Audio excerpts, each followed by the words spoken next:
Welcome to the Outer Realm with Michelle DeRoche and Amelia Pisano.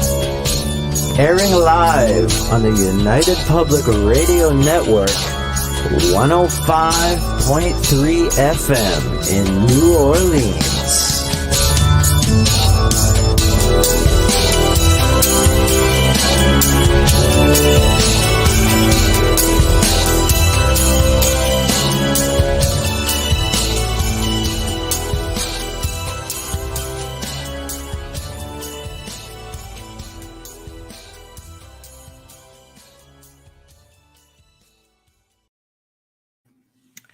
Good evening, everyone. Welcome to our Wednesday night segment here of the on the Outer Realm, broadcasting live on the United Public Radio Network 105.3 FM from the beautiful city of New Orleans. We are fully sponsored by the amazing folks over at Folgers Coffee who have been with us since day one, and we are so grateful for them. So thank you, Folgers. Also, big thank you to Dr. Snick, the sonic surgeon, aka Justin Snicker, for his sponsorship and contribution of his voice and music for the intro and outro that you hear. He is an award-winning composer of Halloween, horror, sci-fi, and dark wave electronic music, which can be found anywhere that amazing music can be found. Bandcamp, Spotify, iTunes, Amazon. I can just keep going. So thank you for that. Hey, Michelle. Hey, Zach, man. You will notice I am minus the bubbles tonight. The bubble unit is not with us. She is day 15, if I'm not mistaken, of this dang virus. We'll leave it at that. And she's getting the pulp kicked out of her, but she's a champion. So hopefully if she's up for it, she'll be in chat. And we definitely hope she will be. It's not the same without her by any means. But we know she's with us in spirit. So let's just send her some good vibes and healing vibes and get her back up to snuff so we can get her back on the show. Tonight, we welcome back Cheryl Costa. This time it's going to be a little bit different. If you remember Cheryl, she was on before. She was talking about all her vast knowledge of UFOs and such, and just it was a phenomenal show. But there's another side to Cheryl, and she's going to be discussing that side. And with that, we'll be discussing her new book called Magickal Musings of a Rogue Witch.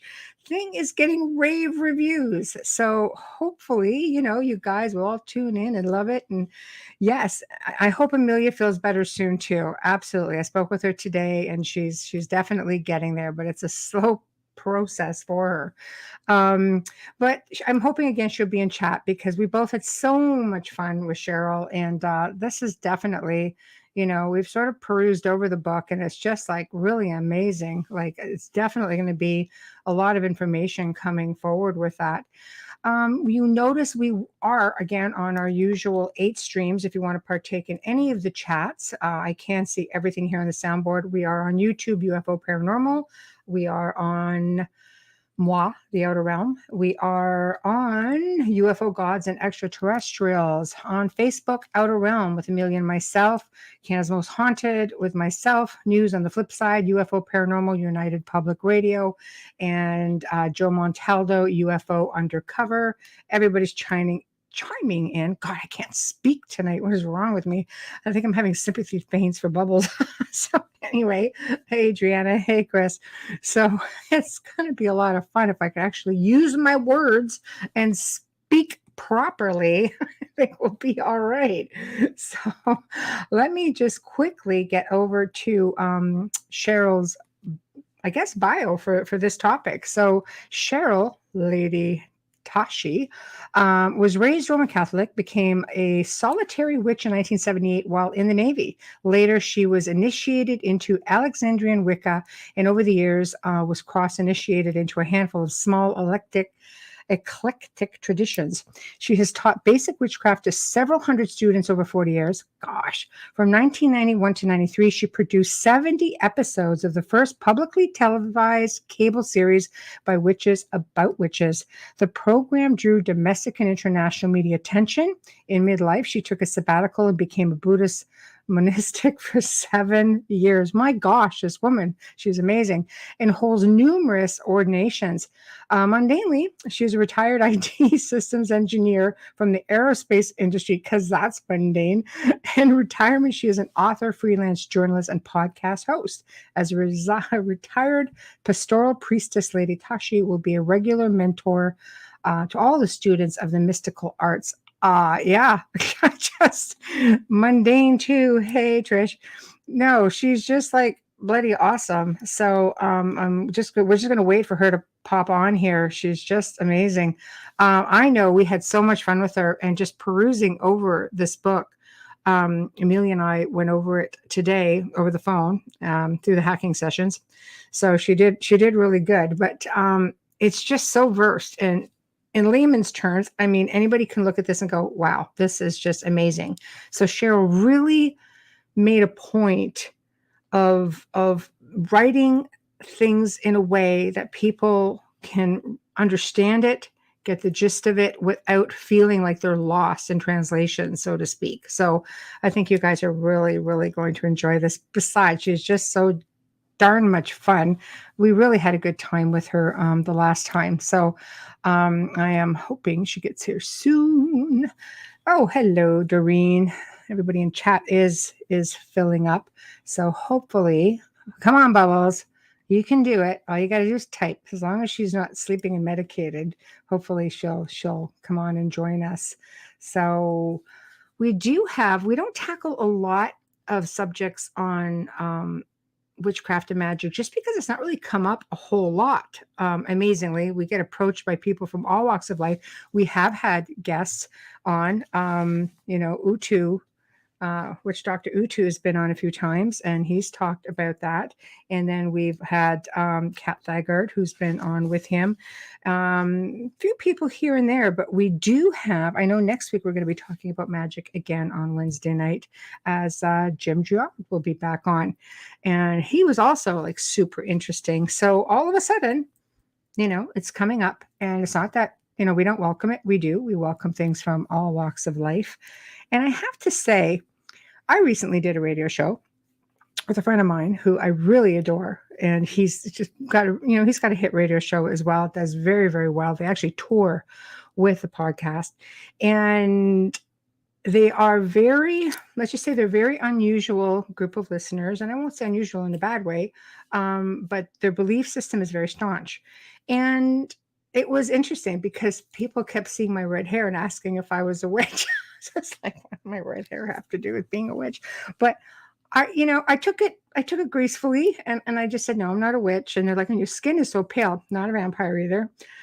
Mind you, some people may debate it, but no, not a witch, not a vampire. Do you believe in God? Yeah, believe in a creator, believe in all kinds of things. I said, I just really welcome people to think with an open mind. The outer realm really is about shows and people coming together from all walks of life and sharing ideas. So if, just bear that stuff in mind. Open minds, not always judging a book by its cover, because they were quite surprised to find out that I actually help.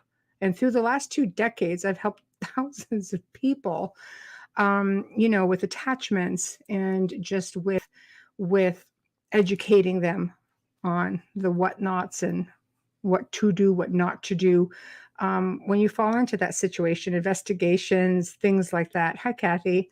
And they were a little bit shocked. So yeah, the witch vampire with the red hair and the pale skin actually been known to kick some demon ass. So, for the lovely group of people who were tuned in that night, some of them were actually quite surprised and very receptive.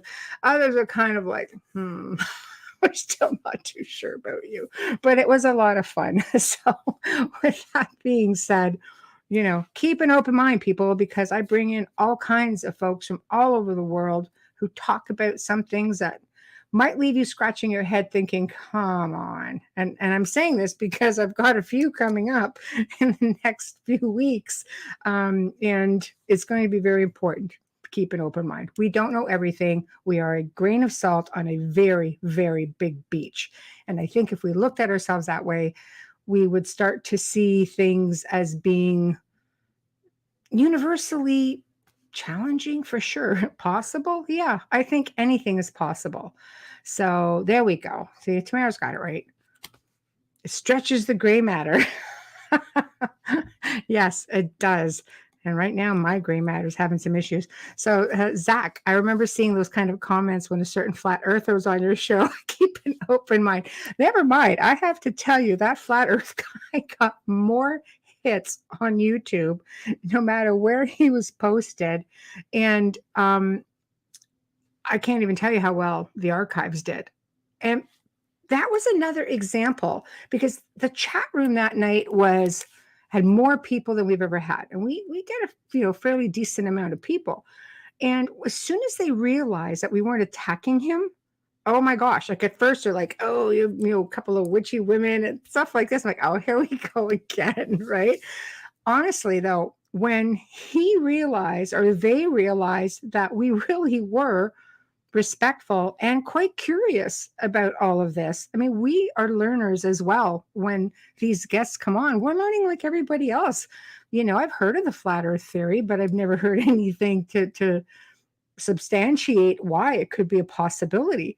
And he was having fun. We were having fun. The listeners were having fun. And I think there were a lot of people surprised that night. And big treat for all you flat earthers. Yep. Right here's the old trusty list. He is back on the show May 26th. There you go. You be there at bells on, and we're all going to have fun, because there's going to be some, new presentations and stuff. And I thought, yeah, this guy is hilarious. He's so much fun. And I love it because he believes in his cause. Whether it's a fact or it's not a fact, he believes in his cause, and that's what matters. Here's my lovely friend Cheryl. Hello, lady. How are you? Good. How are you? I'm good. Welcome. We are down a little bubbly companion who's down day 15 of her pandemic virus thingy, and she's just like, "Hey, Ken." So yeah, she's just like, "I'm going to try to be in chat if I'm not overly medicated or sleeping." So I'm like, okay. Oh, I know she's been down 15 days. It's not the same without her, for sure. So none such bubbly companion this evening. So how are you? I'm kicking butt, taking names, I love it. I love it. Everybody just line up. All right. So, boy, since the last time you were on, which was a phenomenal show, by the way, we had a whole lot of fun with you, and you're just so versed. And all of a sudden, I'm like, wow, this gal does everything. And I'm reading the new bio going, it's like, what don't you do? It's fantastic. So why don't you just kind of catch people up with a little bit about yourself, and then let's just blend right into how you got on the topic of magic, of course. Okay. Well, okay. I've been wrestling with this afternoon. Of course, yeah. And after we're off the air here, I'll send you over a link for Okay. 22 years ago this spring. Right. I came out as a witch. Wow. Okay. Yeah. And I didn't do it. I didn't do it small. I teach my students, if you're going to do something, do it big. Think big. Yes, right. Okay. Good for you. So Right. I came out on the front page of the Metro section of the Washington Post. That's pretty big. All right, girl. Actually, go back about a couple of weeks earlier, 23rd of May, 1991. Right. I got a phone. A lady came to my door, knocked on the door, and said, "You don't know me, but I went to school with so-and-so, and he's the executive producer down at Channel 33. He says he needs to talk to you really bad." I've been developing a television program down there part-time. And I thought, well, maybe the place burnt down or something, Be my I luck, better right? call. I didn't Right, back right. in those days. Not everybody had a phone. Right. And this was one of those deals where I had to take my little MCI card, walk down to 7-Eleven, get on the payphone and call in. And I called in and I says, well, what's going on? He says, a 300-word story went out on the Associated Press this afternoon about your program that hadn't aired yet. Okay. Oh. And I simply, being the rigid producer that I was at that time, I said, well, did we get any press ink? Yeah. Right. And he says, no, Cheryl. Now, the 300-word article was about the fact that we had, in a couple of weeks, actually a couple of weeks at that point, it's like 2 weeks, we were going to debut the first of 6 episodes of a witchcraft television program produced by witches for witches. Yes. Okay. Yes. And it was on Channel 33 in Arlington, Virginia. So essentially, Ooh, of all places. Washington Beltway, and you got the Wow. Washington D.C. International Press Corps there. Okay. So this little story went out on the Associated Press. So my first question to the staff producer at the station was, so did we get any press ink? And he says, Cheryl, no, we didn't get any press ink. Wow. But CBS and ABC News are in the lobby. They want to talk to the witches. Gangway. This is like the old joke. You're going to have a very special day when 60 Minutes is in the lobby when you come to work. Yes. Yes. And so that was the flavor of it. And the link I'm going to send you afterwards is a couple of weeks later. Quite literally, my name, my straight Cheryl Costa name is right there in the first line of the article for the Washington Post about the program. Wow, then it was crazy. No kidding. And over the next, we made a splash. Larry King had us on June 6th, 1991, the night we debuted. Right. And of course, being a trans lady, 250,000 people called the producers and said, "That's a man in a dress," And I was higher maintenance in those days, But right, it was so cool, right? What we were presenting, and like everybody was just like, and there's witches on the cable and in Arlington. Oh my God, and within a week of that. Now, understand, we picked up 80, actually probably closer to 90 interviews of domestic and international media over the next 18 months. Wow. That's really good. That's substantial. We caused a riot in Rome. How to be a fly on the wall. Quick story, and then we'll get into the book. Is this? Hey, you know how we drive on this show, right? As your show, you go anywhere you want. I will follow along. Okay. How about that? Here's what happened. Okay. I get this phone call from a correspondent at ABC News who I had met with a previous interview. Right. He says, calls me up and he says, and I'm not going to mention the guy's name. He's retired. I don't want to. And he says, "Do you guys know you caused a riot in Rome?" I says, "What?" He says, "What?" He says, "You did an interview with Italian people, right?" I said, "Yeah, we did an interview with them." He said, "You did an interview with Italian Look magazine, and it was still being published over there." And I said, "Yeah." He says, "And you did an interview with Italian Channel 4 in Rome, right?" And I said, "Yeah, they're Washington Bureau showed up. Yeah, why?" He says, "Well, the articles all hit the newsstands in Rome the same week. And Channel 4, there's after 6 o'clock news thing at 7 o'clock to 8 o'clock before prime time. They always had like this local news, not news, but kind of magazine hour kind of thing, the news magazine hour. Yeah. And they aired their piece on us. Okay. They sat there through 3 of us taping 3 episodes one afternoon. Okay. We used to set up and tape 4 episodes. We'd rent the studios for 6 hours. Right. And we'd come in there, set up, only had to set up once, only had to pay the babysitter once, only had to feed the crew once. Right. Took the host of the show We took 4 outfits for her. Every time we broke for a break at the end of a 30-minute taping, she changed clothes, came back, made it look like a different day. Right, It's right, like right, television magic, as they say. right, And they sat there for the whole 6 hours with us. So they had enough material for a really good special. right. After it aired, now in Rome, they don't have a lot of single family homes. It's a lot of high rises. And the Yes. classier the high rise, the more money you have. The lesser classy the high rise, the more poor you are. Oh, And interesting. all these people started coming, all these women started coming out into the alleyways from these tall high rises, marching through the alleyways, chanting. By the time they got to the gates of the Vatican, Oh my, no! Don't tell they me were they went to the upwards of Vatican. 3,000 strong. The gates were closed, of course, Yeah. chanting in Italian, "We are the witches, we have returned." Oh no! I'm sorry, that had to have been a sight and a half. Can you imagine the poor Pope sitting out there going, like, "What is this?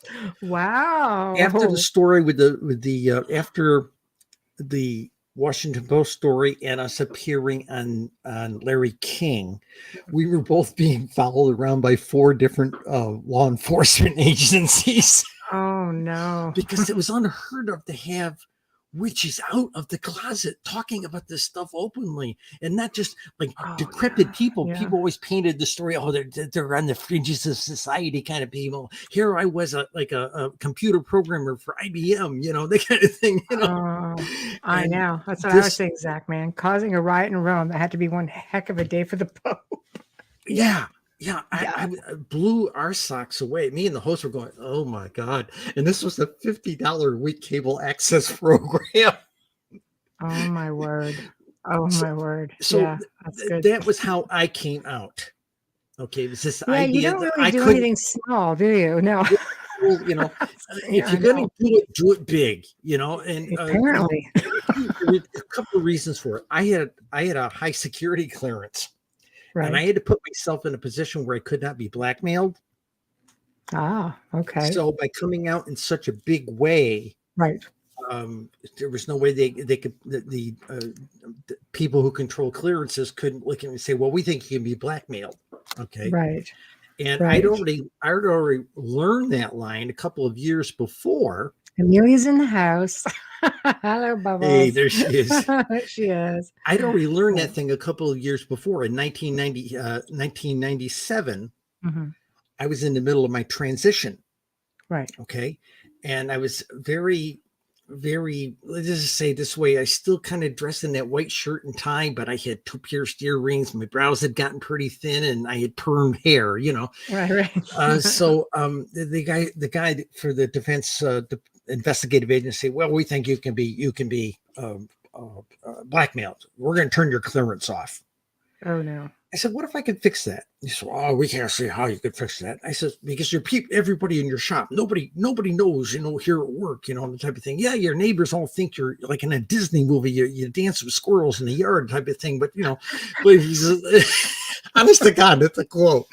He says, but we think you can be blackmailed. He says, can you give me 2 weeks or 3 weeks? He said, I'm going to be back in 3 weeks. I'll turn off your clearance at that time. I said, okay, fine.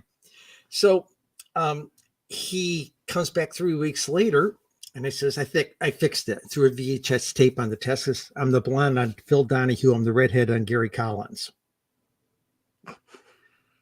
He looks at me. This guy's overweight.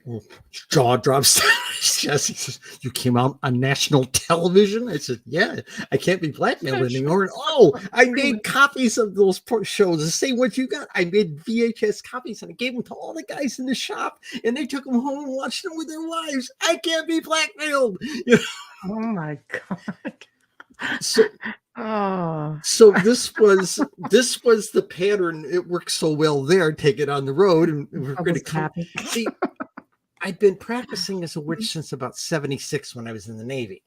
Right. Okay, and I had to keep it really close to my chest.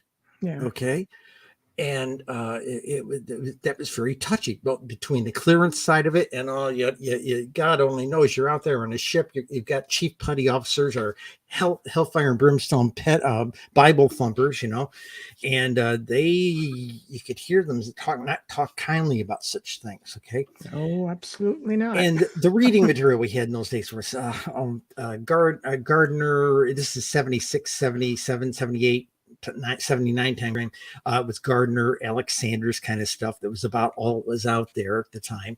Wasn't until like 82 after I'd gotten out of the Navy when things like Starhawk and Drawing Down the Moon came out with Margot Adler, Right. And so I had to keep it close to my chest. And then later I'm out of the Navy. I'm in defense industry and I got this clearance still. It's hanging over my head. So I was always had to what do they say? What do we call it in the trade? Oh, the shadow self, that spy self. You have to kind of keep that shield up that, Right. of who you really are and pretend to be somebody else, Right. and I couldn't live with it anymore. I had been in the closet as somebody who was going to be a trans person for years. And then there was this whole thing with the craft. And I figured if I'm ever going to unleash my craft properly, I have got to let down this facade that was draining my energy, as they say. Right. And so I did mine on Larry King and on the front page of the Washington Post. Just a little stint with Larry King. That's hilarious. Zachman thanks you for your service. So, well, yeah, he looked at me. He says, "Do you guys put bad spells on people?" I just looked at him and says, "Nah, it's too much work. They're not worth the trouble." Let's not go there. I can, but I won't. I might, maybe. So Amelia says, "I'm with Zachman. Thank you very much for your service." There you go. Okay, so here's where we go. Recently, we published a book. There it is. Magickal Musings of a Rogue Witch. Yes. Okay. Yep.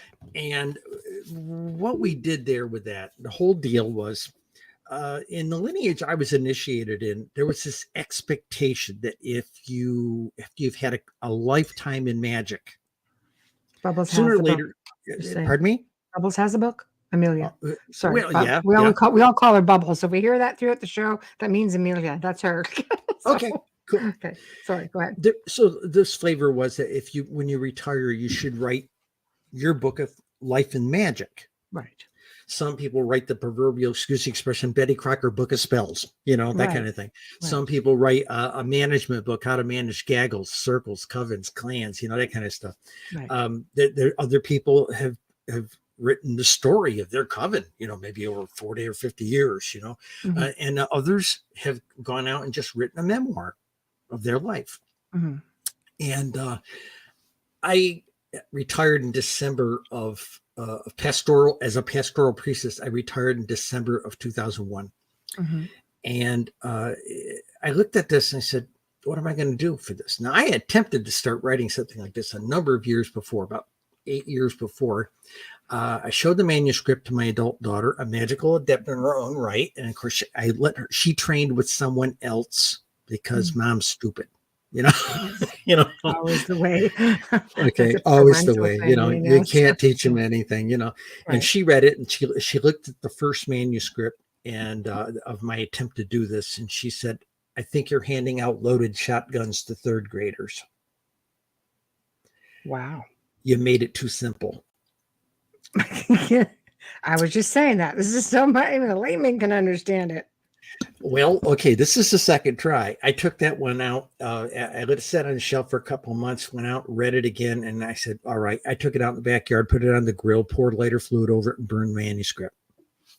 Oh, you did not? I did. This is around 2000. Oh. This is around 2004. And so what I did, actually, it was around 2004. So what I ended up doing is, as I actually did retire, the last year I was teaching. It's COVID.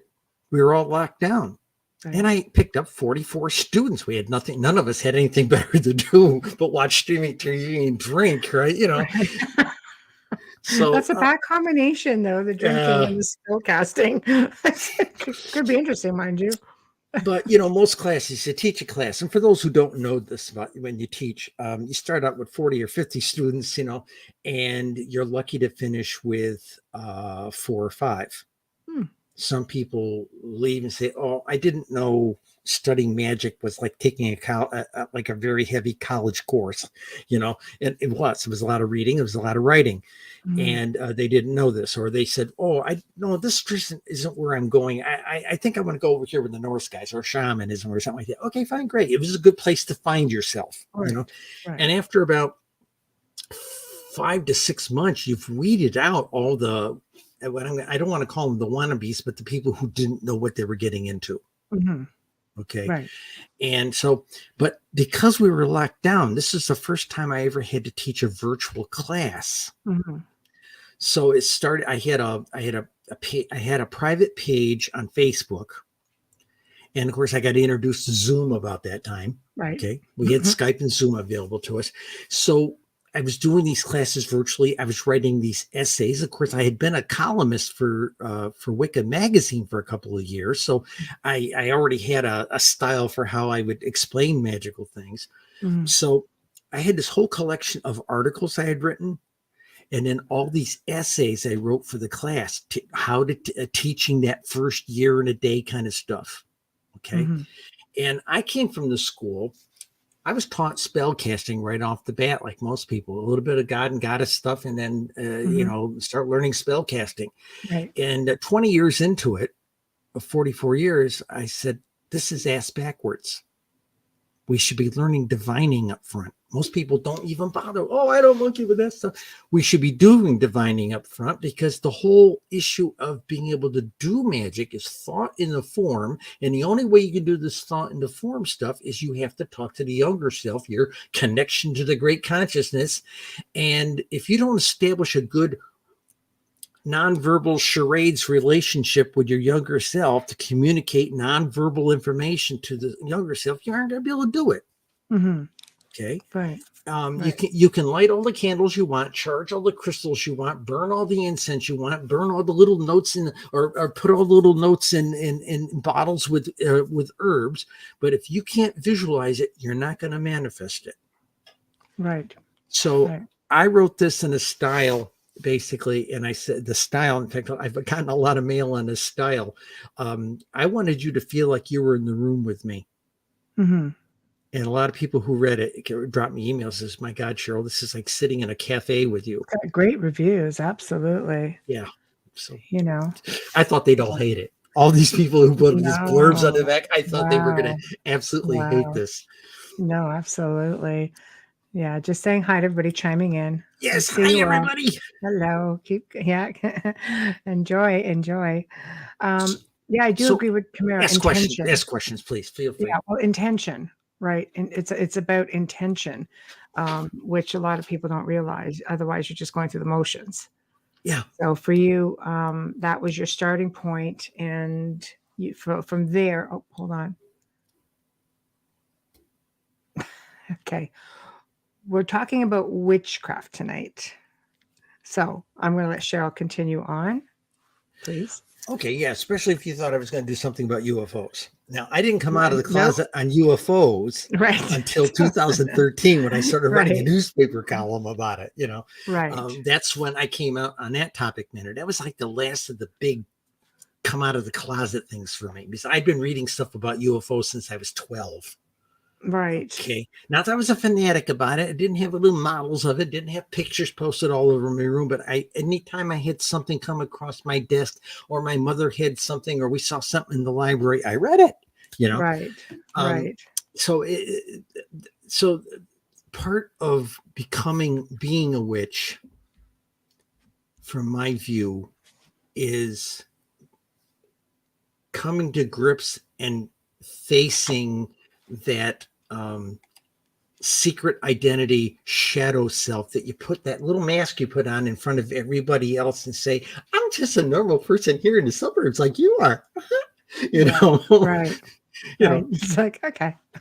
all the time, Right. and I'm reaching in my back pocket, making sure my wand doesn't show. So, Right. Right. Okay. um, Right. I had a camera crew here, weekend before last. They Right. were with us all weekend, Right. shooting a documentary about our current UFO research. Okay. Right. And they were here in the apartment all weekend with us. And at one point, when the guy was over here in my work nest area, and he saw my wand laying on the desk, he says, "Wow, is that a real magic wand?" Yes. He said, "Can I touch it?" He starts to reach for it. And I said, "If you want to walk out of here on human feet, don't touch it." And It depends. How do you like your life as it is? yeah, Yeah. he Oh, says, that's "Does funny. magic really work?" Well, Right. I used to be a boy. Right. Oh my God. But one of the other important things about magic is this Mhm. idea of intention. Right. Too many people want to learn this stuff because they know they can covertly, I'm going to get Susie. I'm going to fix her wagon for stealing my boyfriend, that kind of thing. Okay. Right. There's too Right. much of that. Right. Okay. And the best magic you can do is channeling at yourself to Right. make yourself grow, to develop yourself, to mature yourself, to discover yourself. Right. Yeah. Okay. Yeah, And absolutely. it's a message I hammered home in this book. You should be turning it in upon yourself. Don't waste it on these other people, except maybe for some occasional healing. Don't waste it on other people. Put it into your own life. Mhm. Don't sit here and try and use magic like a vending machine. I want a new scooter. I want a new bicycle. I want a new surfboard. Right. Forget the material goods. Think about, where do you want to be 20 or 30 years from now? And what can you do with the magic to steer the course of your life so these things manifest? Mhm. Okay. I mean, too many people, especially in the mundane world, think everybody wiggles a nose and supper appears, Right. and young people, no, it's not like that. It's not arcs and sparks like you see on Harry No. Potter. It's as No. gentle as a baby's breath. Right. Amelia and I were actually talking about that today. That's a really nice analogy. Like, it's a nice way to put it. People think it's all so gloom and doom and high powered intensity, and it's really not. You're basically making it, saying, no, it could be a very gentle process. You can just ease right into it, gently. Agreed. And I know I mentioned in the book, there was this thing, I have this attitude about these great big, we got 30, 40 people together. We raise some really great energy, Yeah. No. You raise some really great endorphins. Right. Okay. True. Because those 20 to 40 people were not focused on what your intent was. Right. Trust me. Okay. You can't get 40 people to focus in on that kind of stuff. Right. You might be able to get them to focus in on the Super Bowl, but you'll never get them to focus in on your magical target, Right. And so I tell people, don't expect to do your spell today and have it tomorrow or early next week. It's not a pizza you're going to get in 30 minutes. See, Bubble, she is one of us. She does pizza talk. Yes, there you go. I know.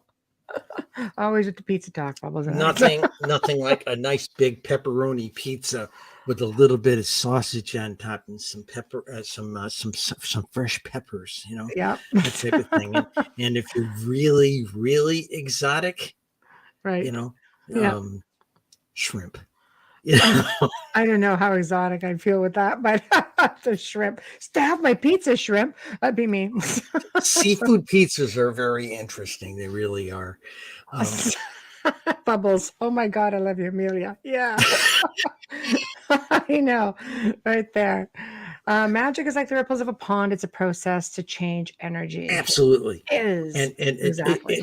A guy, I never played a musical instrument. Right. Okay, well, I played a recorder for a little while. Wasn't that great? Me all. And I had a layer.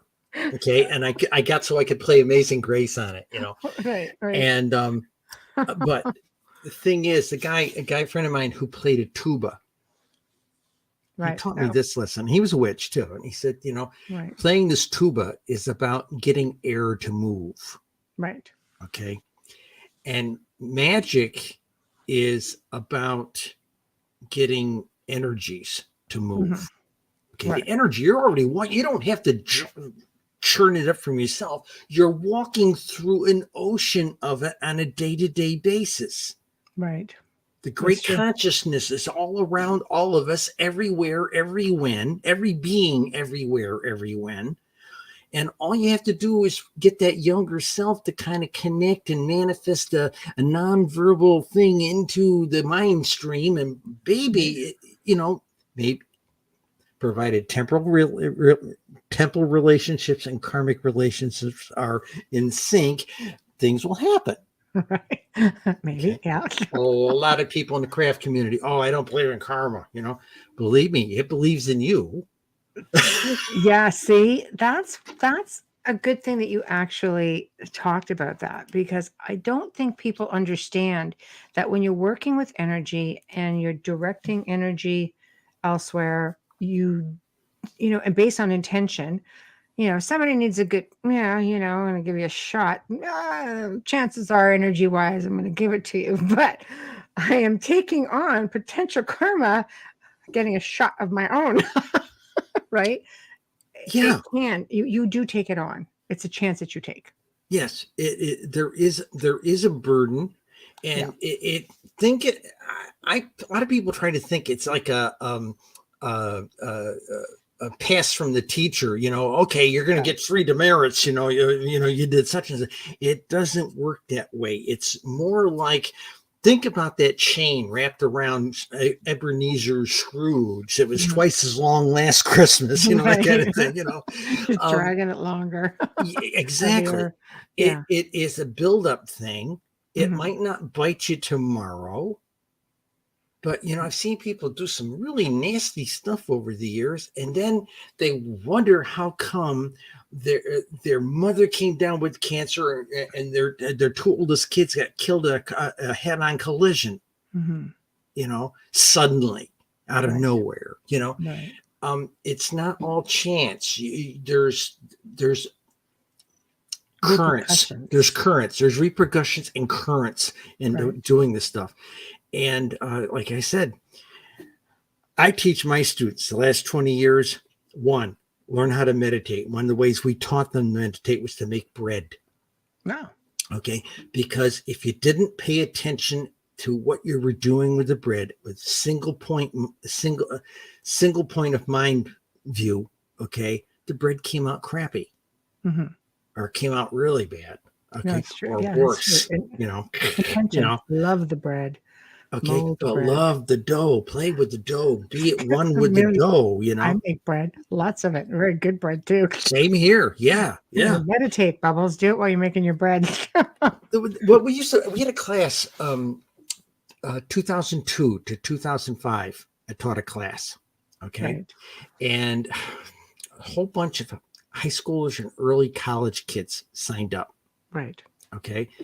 And somehow they read something somewhere that said, if you ask the teacher 3 times, even if she turns you away by the 3rd time, she has to take you. Oh. And I think some Jewish kid told them that's what you got to do with rabbis are going to turn you away 3 times if you want to convert to Judaism, something like that, So I told them, I said, okay, we'll do this on Saturday mornings. You're all going to learn how to make bread. So I'm going down to Sam's Club and I'm buying like 50-pound bag of flour, a 5-pound bag of yeast, 25-pound bag of sugar, that kind of thing. I had to go buy a whole bunch of cheap bowls at the dollar store kind of thing to do this stuff in.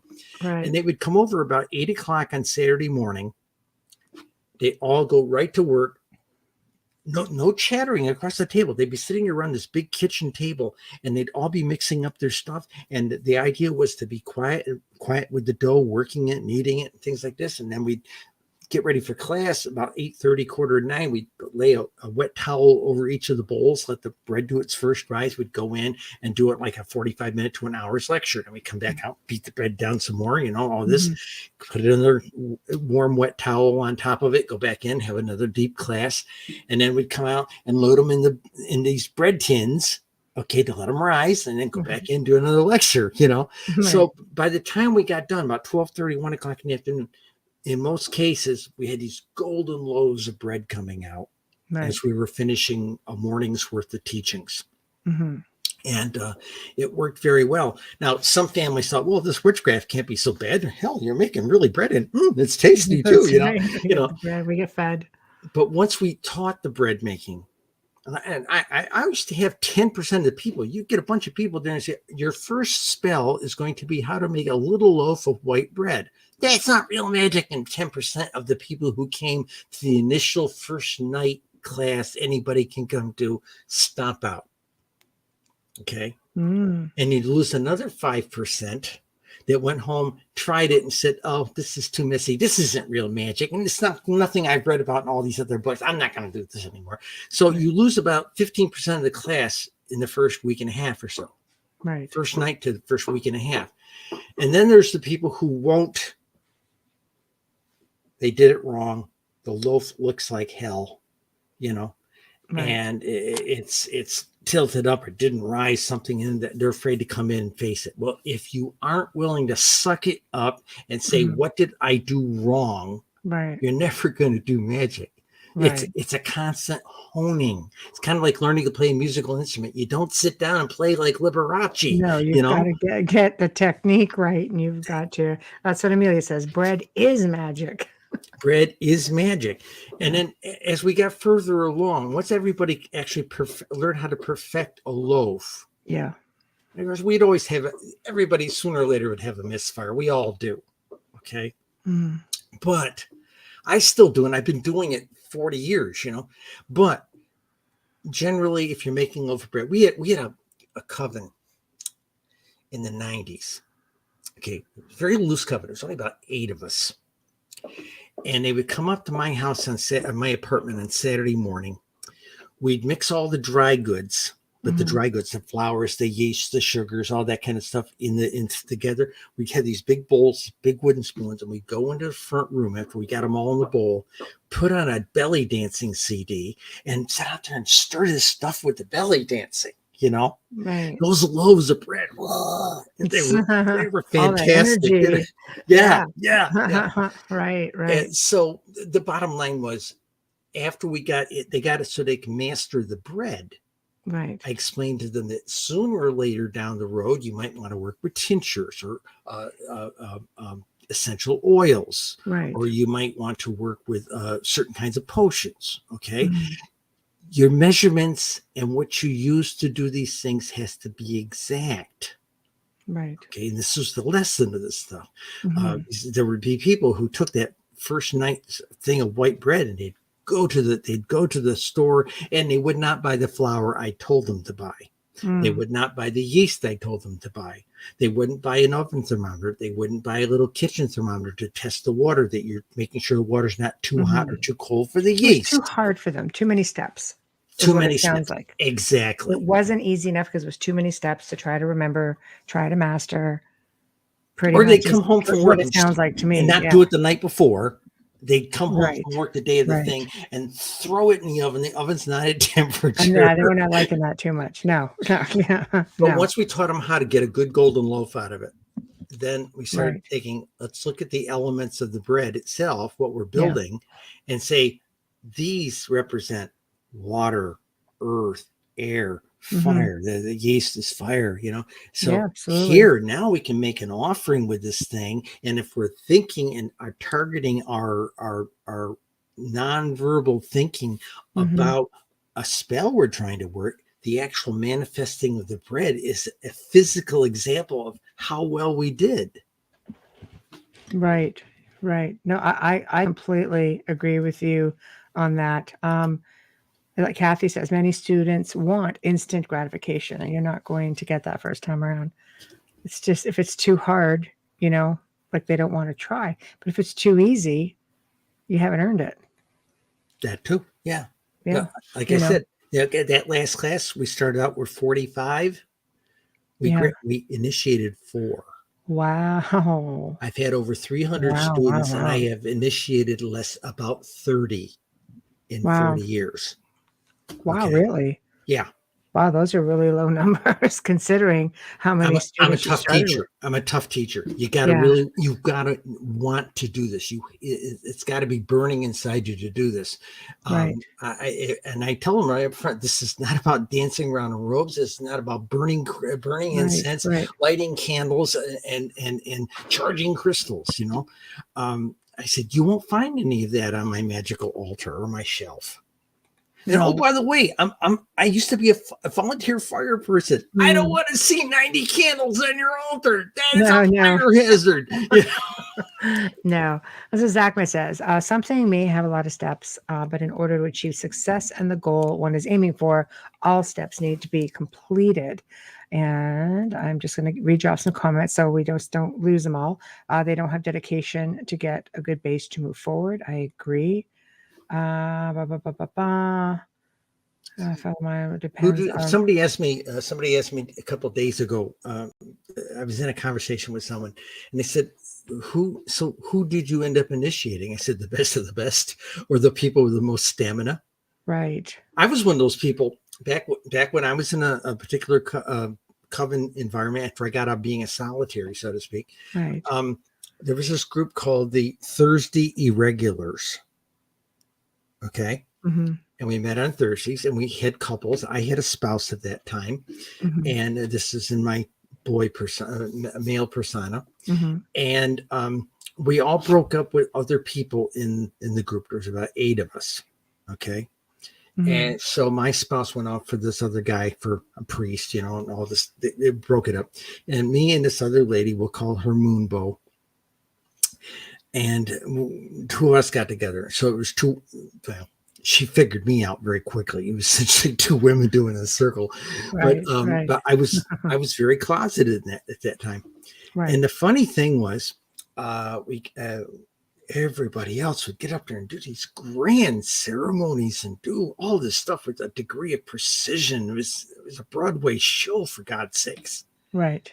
I get up there with my 355 cards with my ritual, and you do something wrong and they flip, or you end up setting them on fire on the candle or something, and the joke was with the rest of the group was you could almost hear the gods down the hall rolling on the floor laughing, Right.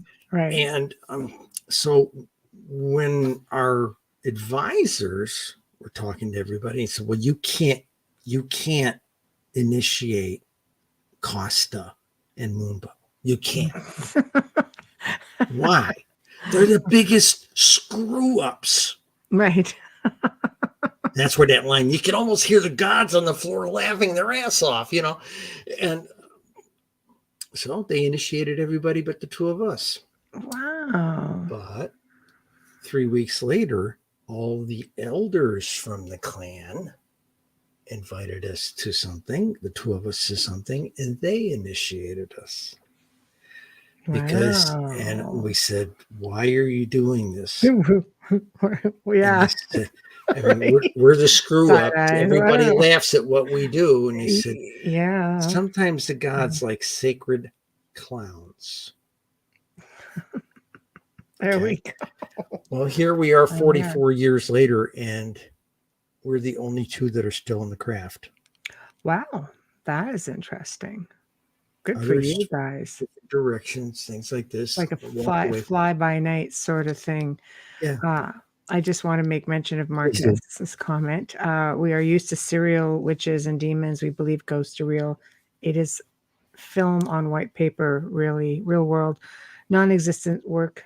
Don't fill the mind with garbage, essentially. It is your house. What to keep depends on you, is what I'm... Okay. Yeah. Did my best with that one, Marcus, but there it is up there. And nothing in nature is perfect. Exactly. That's also a good comment, Tamara. Nothing in nature is perfect. But do you want me to put something back up? Is this one you want? Yeah. Okay. Okay. I just want to make sure I read that. Yeah, go ahead. Yeah, I'll leave it up for you. I'm doing a class. I had a book signing. Anybody who see me on Facebook, there's a lovely picture of me sitting in this big wingback chair in this lovely library of a craft store. Okay. And of course, their big cat, Alistair, was crash out on the table for most of the morning when I'm trying to sign books around him, you know. Right. And I was there for 2 days, sold a crate of books. Okay. Right. But what was funny was, it wasn't just signing. People would come into this side room of the craft store and we'd get into a conversation. And next thing you know, the owners would look in and I'd have 6 or 7 people sitting on the floor and I'd be having essentially a little mini impromptu class on something. And we Right. ran the range from the most elementary aspects of beginner magic to almost a 90-minute conversation between me and 2 Santeria priestesses. And we were into a deep conversation and never realized we had almost 15 people listening to us. Wow. Very nice. Yeah. And so what happened is that the owners of the store signed me up to teach a couple hours worth of seminars. I'm not teaching covens. I'm not teaching new students, but I'm Right. teaching seminar classes for about every 2 weeks for the next 6 months for the store. Nice. And the Very one nice. we're doing tomorrow is, hang on. Oh, okay. I don't. Okay. The one we're having tomorrow, or actually Saturday, is we're doing 2 classes of this, a repeat. It's a 2-hour window and a 45-minute break and another 2-hour window for another class. The cost of craft. Okay, and a lot of people think, well, that's, where do you buy your wands and things like that? No. It's about that whole thing with the shadow self. Right. When are you going to be out about it? Right. What is the cost? I lost my family. My Right. blood family, I'm disowned and disinherited because I'm a witch. They got over me being a trans person, but they could not handle me being a witch. No, the witch is a little too much. Right. Okay. Okay. And when Yeah. they realized how deep I was into it, especially, sent them home a copy of the Washington Post, in Right. 1991. Larry King, I think, would have done it for some families. Yeah. You know. Something went right along with that. My mother is a hellfire and brimstone Pentecostal. Oh, And geez. she was in this Assembly of God church at that time. Yes. And I think what broke it for her, she was at the church, and some of these bigger, I don't want to call them mega churches, but like a little mini mega church kind of thing. Right. The pastors used to use overhead view foils. Okay. And he says, and one day he's up there and he says, oh, and the witches have a regularly scheduled television program in our nation's capital. It is terrible. And he throws a view foil up there, and there's me and Kestrel on the front page of the Metro section of the Washington Post, that didn't go over well. So that's one thing you lose. Right. Okay. You lose that shadow self kind of values a little, I'm being private. Mm. If you don't have to tell people, you don't have to shout it on the street corner like I do. But how do I want to say this? It's not being afraid to speak out as what you are. Mm-hmm. Because you have a view of reality that's different than most people. You have a politics that's probably different than most people. Right. Okay. And if you're afraid what the neighbors are think, this is not the path for you, because it's going to eat you up inside. You can't be out with anybody. Right. That's why for a long time, the only time people could really, take off their shirt and show their boobies and have a good time, and dance and take off the skirt and dance around the fire.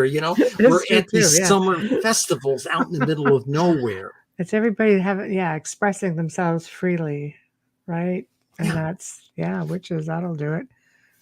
Don't go back home and go back into a shell. So this is where things are. Oh, we miss you, Amelia. Get better. We'll send you love and light here. Yeah, we'll have to do it with Cheryl again sometime. You're feeling better. Yeah, no, I can see that.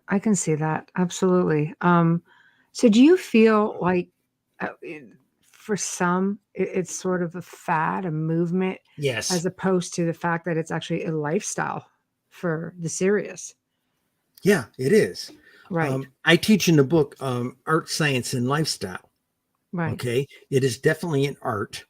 It's like playing a musical instrument or making a loaf of bread or making pottery.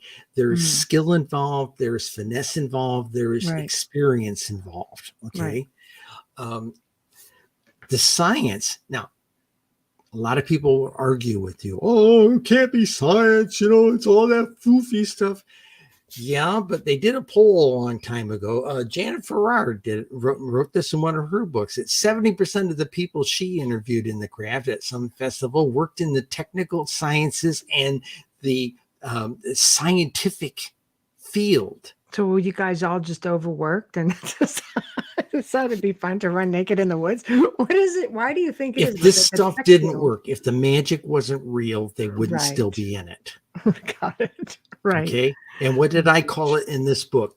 This book was an exercise in writing mystical practices, magical. What's the word I use? I'm drawing a blank of what I said. It was magical mechanics and mystical physics. This is a very advanced form of physics. Right. Okay. This is where, and this is. Why did I suddenly come out in the UFO community as a witch? Heck, I'm doing a program on the 1st of May with Thin Lizzie Borden. We were on this other show a couple of weeks ago. She popped up in the side room. They dragged her into the interview with me, and we both came out on the show as witches. And the producers of the show said, "Would you come back and do a special on May 1st? Just witches and UFOlogy?" We said, "Sure. We'll come and talk to you about fantastic strangeness." I know. I like the way they mix together. Like, I know there's one part of this where you're like, how do I touch an alien? We all want to touch I won't say we all want to touch an alien. I could have touched an alien one night. So close. This is like right there. But I'm thinking, no, I think I want to touch him for real. So your perspective. The 3 that I have met, Okay. off-worlders that I have met. Remember, I used to be a journalist. Okay. Yes. Fox Mulder or Mr. Kojak, one or the other.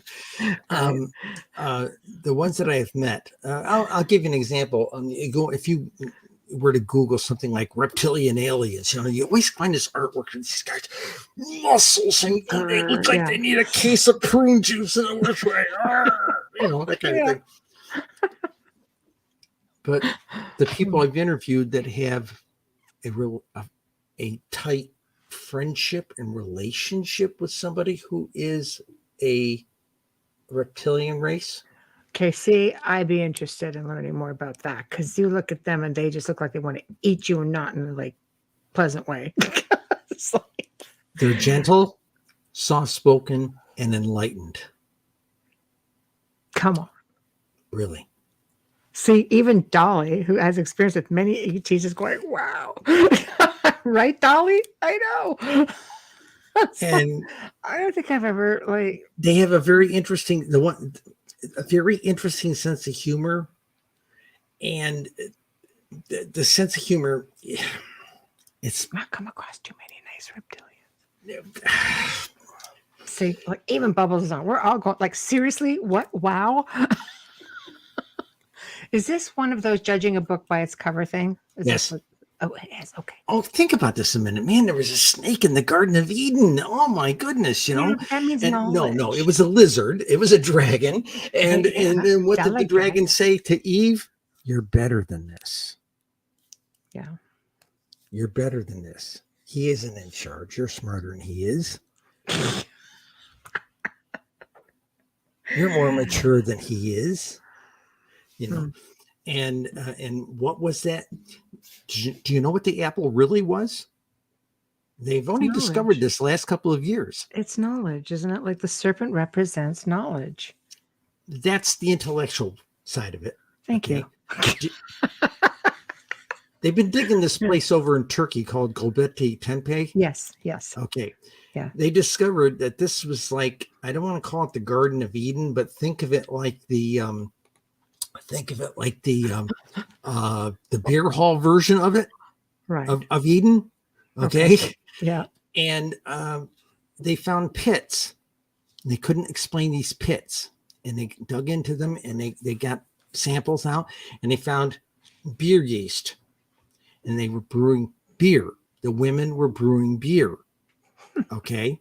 Right. And what our fall from the garden was, the garden, these guys would all come back from the hunting trips, and they'd roast the meat and they'd drink the beer, and they had to have lots of beer, and they'd tell great stories of great hunts and all this wonderful stuff. And as long as the beer flowed, everybody was happy. Right. So to keep up with the trade, they had to learn to start culturing the grains in order to keep up with the supply of materials they needed to make the beer. And the bread. This has only been discovered in the last 5 years over in Gilbert Tempe. Wow. You know, Wow. and Right. so beer was the fall from grace from the thing, because suddenly we had to start developing less of this hunter-gatherer type of thing and actually start doing agriculture. Right. And organizing things more and being an organized culture. And that was our exit. That meant we had to work in the fields, all that stuff the Bible talks about, right? Right. You know, go work by the sweat of your brow. Okay, fine. That's what this was about. This was about establishing. I'm sorry. It's just awesome. Establishing a civilization. Right. So that's what the snake was. And all yes, about. there He are wasn't really a reptilian. There is at least one reptilian race that has been on our planet for eons. Right. Okay, they're not even considered aliens anymore. They landed here, they colonized here, and they live underground, and they're a pretty sophisticated culture in themselves. I can't go into it beyond that. Right. But the two people I interviewed that had, let's say, deep friendships with them, they're soft-spoken, they're humorous, they're enlightened. Okay, gentle. I've got 2 sketches of them, and they're not like what you think. They're not what you would think they are. Okay, so back to magic. Magic. There's a chapter. So you were talking about touching aliens, so I was trying. Okay. Now people ask me. That's in your book. I lost 4 students this year on that essay. They said, I don't believe they can get here from there. Okay. And I said, you aren't even open to the idea that maybe they've been walking among us for a long time, since biblical times, you know? No, they can't be here. And if they come here, they're going to blow us to bits. I said, they could have done that in 1561 in Nuremberg, Germany, baby. No, they can't be here. And I had one lady who just absolutely, I can't accept that there's alien life at all. If there is, I can't accept that they're here. Huh. So I wrote that essay about the idea of, before I taught these students about the idea that we're connected to everything, everywhere, every when. And anybody who was in my remote viewing classes over the last 20 years will tell you, I've been to the moon. I've seen the aliens in the base and the backside of the moon. I have touched one of the rovers on Mars, okay, and things like this. But we also discovered something. When you're doing remote viewing, you're working with these rollerball pens, and you're answering a set of standard questions while you're kind of in the zone, and you're being asked to draw information on this little target cue, which is a little sequence of about 8 to 10 numbers, which is connected to something in that envelope, okay, which is connected to something somewhere else. It's technically a version of correspondence magic, and you'll find sympathetic magic and all that kind of thing, but you'll hardly ever find a write-up about correspondence magic. Mm-hmm. Okay. So think of it this way. Okay, in a voodoo movie, they'll say, okay, got a picture of Frank, and we're going to put a couple of pins through it. Screw you, Frank. That's it. Yeah. Okay, we're going to make Frank, in the movie The Witches, you saw Jack Nicholson just bend over when they put a pin through the leg of that little doll, Right. Okay, that's a puppet. All right. But you could do the same thing with the 3x5 card. Okay. Give Jack Nicholson's character a cramp in his thigh, put it on a 3x5 card today, or 2:00, put it in the 3x5 card, put it in an envelope, put the sequence on it. You can't touch it because you know what's in there, but you can have 20 other people and say, direct all your magical energy at this number, Okay. Oh, hell, give me 20 seconds. Give me 20 seconds. While you're doing that, I'm going to read off a couple of comments. Please do.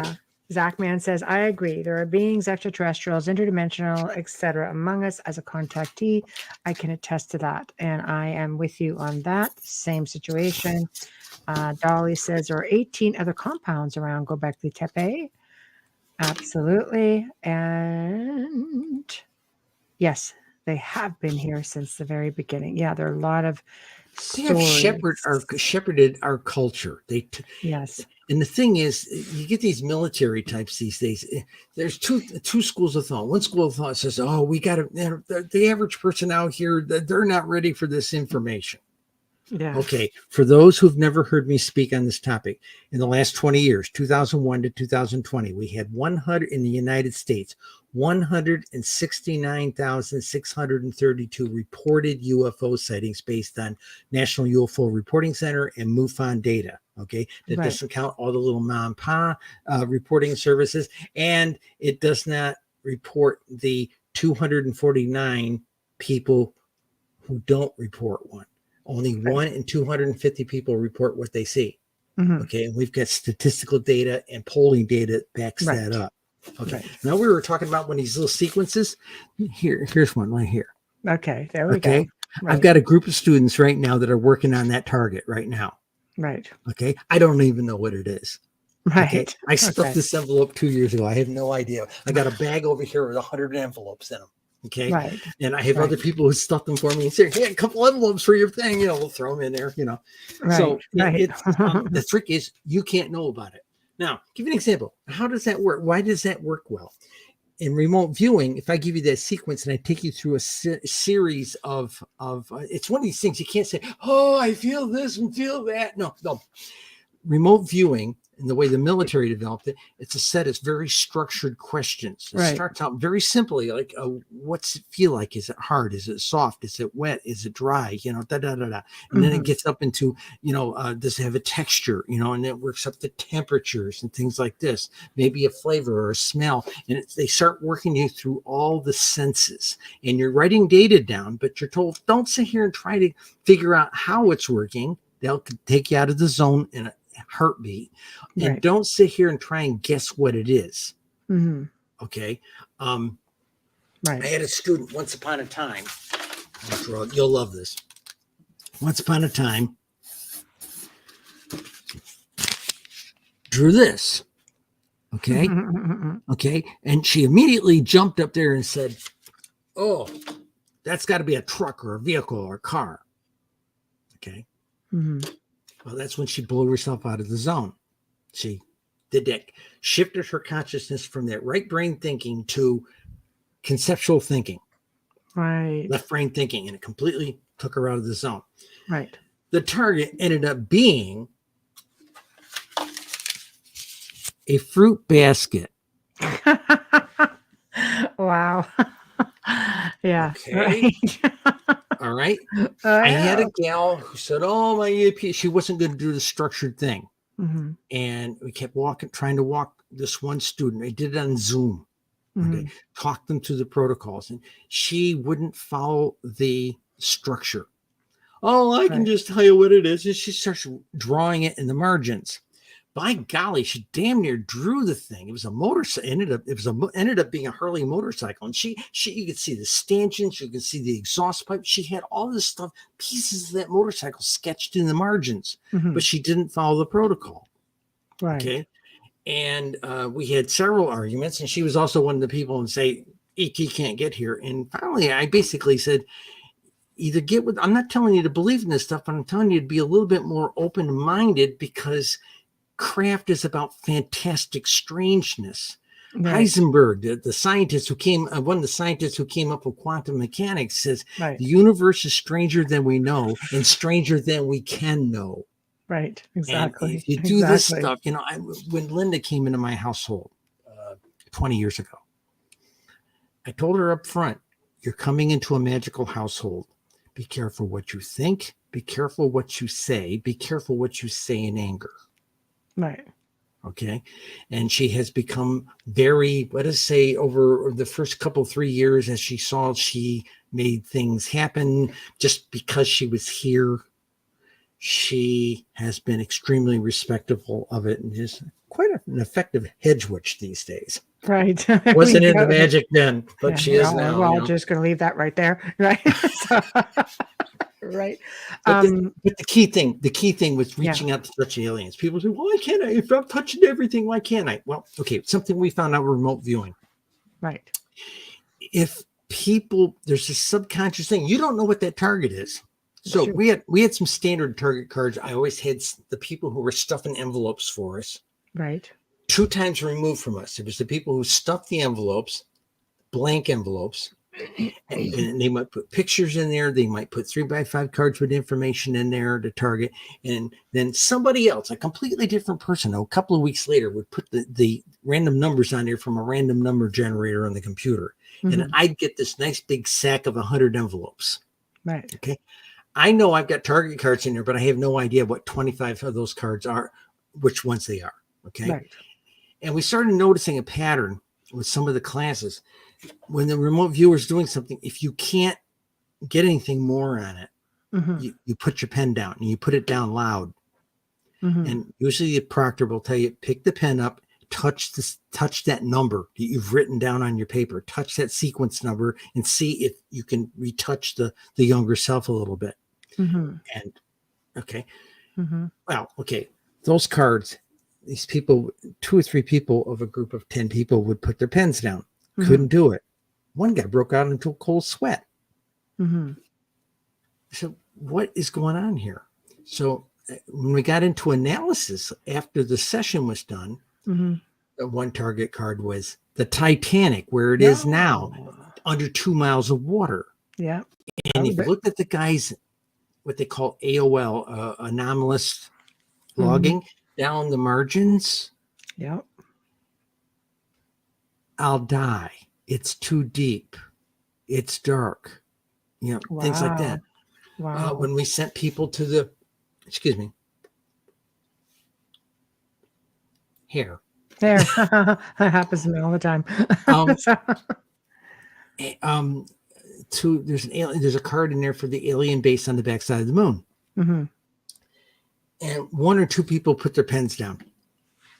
Okay. Mm-hmm. But the others sat there and looked at you and say, whoever those folks were, they didn't like us being there. Yeah. ET And that would be true. ET was well aware of them. Okay. Right. But the people who put their pens down looked at their AOL notes on the side.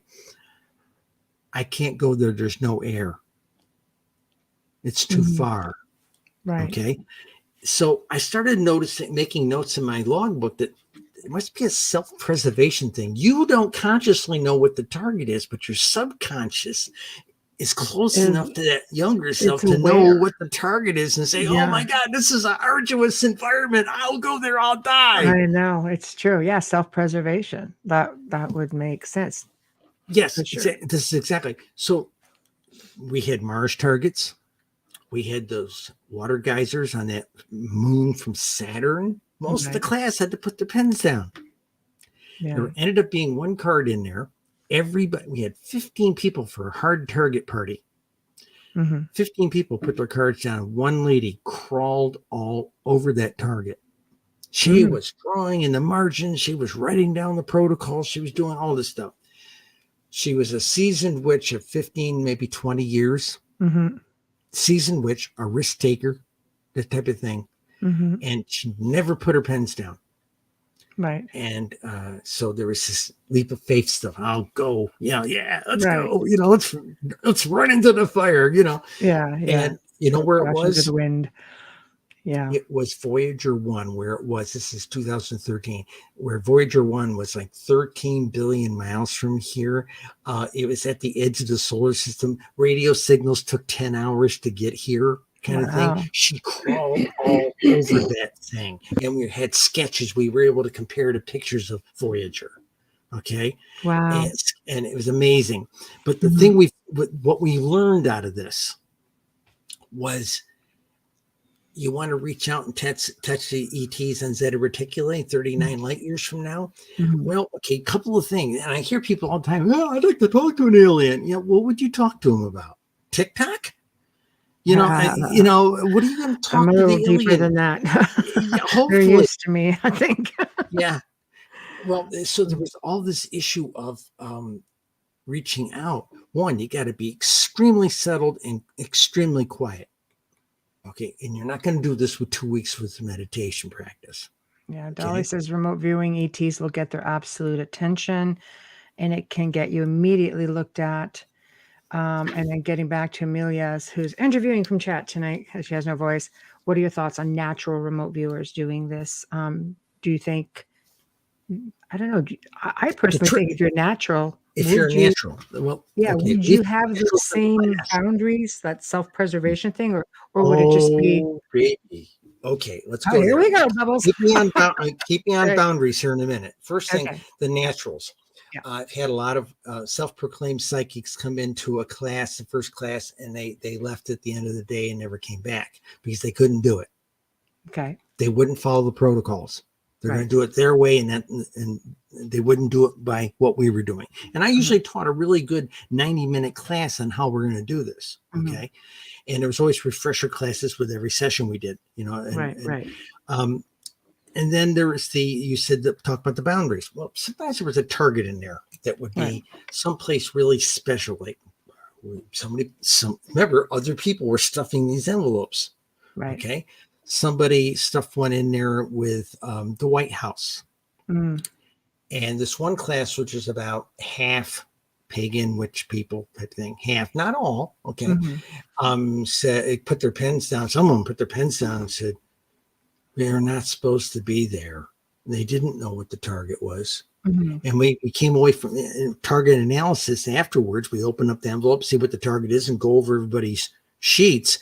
And we realized, my God, the White House is warded. Wow. Okay. We tried it on a couple of sensitive military installations, got the same situation. So there are people in places in our government who are very magically attuned. And they're watching. But they're not worried about each one of us. They're worried about other people. Okay, but the boundaries thing, was another thing. But amazingly enough, ET is very receptive to us reaching out. Okay, very receptive to it, very aware. Not all of them are interested in having us peek over their shoulders. Right. And but we had those kinds of target cards where of reaching out. There's this picture of this little skinny gray alien that was taken by the KGB back in the 50s. They call him a Gray Bob. Okay. Right. And a lot of people have tried a remote view on him. Now here's what's interesting. The common response that comes back afterwards: would you people leave me from the future? Leave me alone. Oh, poor guy. Yeah. Oh, we got to rescue him. So one of the points in the chapter I did about fantastic strangeness, if you're going to get into the craft, you got to keep in mind that it can get really squirrely. And a lot of people say, "Oh, bring on the squirrely." I said, you don't know what you're asking for. Right. Okay. It can get really squirrely. And I'm not saying anything like, oh, hey, let's go do some peyote and try and touch aliens, It's like party hats. I've never done hallucinogens. Right. Okay. But I've had some experiences that some other people have said, you sure you haven't done hallucinogens? Not consciously. No. But you can, if you go deep enough in your meditation, there's pretty wild stuff to experience once you get past this everything around us, this thing right here. It's all artificial. This is a construct. This is a big freaking holodeck, and we every now and then our spirits put on this bloody chicken suit, and we come down here to play this LARP called life. Okay, and then we die and we rest a little while, and then we put on another chicken suit and say, hey, what's the scenario for this one? Okay, let's go. Wow. So I want you to hold that thought because I actually Please have a do. question on it, but I have to do a station Do. sponsor. Do. I'm not going to do it as well as Bubbles, but here we go. So you are listening to The Outer Realm with myself, Michelle Drochet, and Bubbles is in the chat. So Amelia Pisano is in chat. And our very special guest tonight is Cheryl Costa, Lady Tashi. Am I saying that probably? Yeah. Okay, excellent. And we are talking about her new book, Magickal Musings of a Rogue Witch, which is getting rave reviews everywhere. And it's just, if you haven't tuned in or you're just tuning in, you've missed a lot of the fun. So you have to go back and check out the archive. But stay on board with us. We've got another half hour at least. We are fully sponsored by the amazing people over at Folgers Coffee, who literally have been with us from the beginning. So we thank you very much, Folgers. We love you, and of course, we appreciate you so much. And also, big thank you to Dr. Snick, Justin Snicker, for his intro and his outro. He is an award-winning composer, again, of Halloween, horror, sci-fi, dark wave, electronic music, which can be found on Bandcamp, Spotify, iTunes, Amazon, you name it, you can grab it. So thank you, Justin. So now we are back, and let's talk about these confines. Are we living in the Matrix, or is just can we alter this reality, since it's just, I say, like, all the world's a stage Construct. really has a whole other meaning, right? The way you're putting it here. It's thought in the form. Okay. And Yeah. this is form. Now, Buddhist teaching will say it is the energy, everything, the energy around us, the force, whatever you want to call it, is emptiness. It's emptiness, not nothingness. It's emptiness. It's the idea of the ultimate potential. Right. I am the goddess of the universe. I am she. I am pregnant with universes. Right. Okay. Right. And it's that concept. And the force has, our essence has everything. Everybody right now, with all these people trying to pass every bill they can about keeping transgender students from being in athletics and this and that, and you are Right. what your DNA says you are. No. Right. You are not your body. I'm wearing a different suit today. Dang it.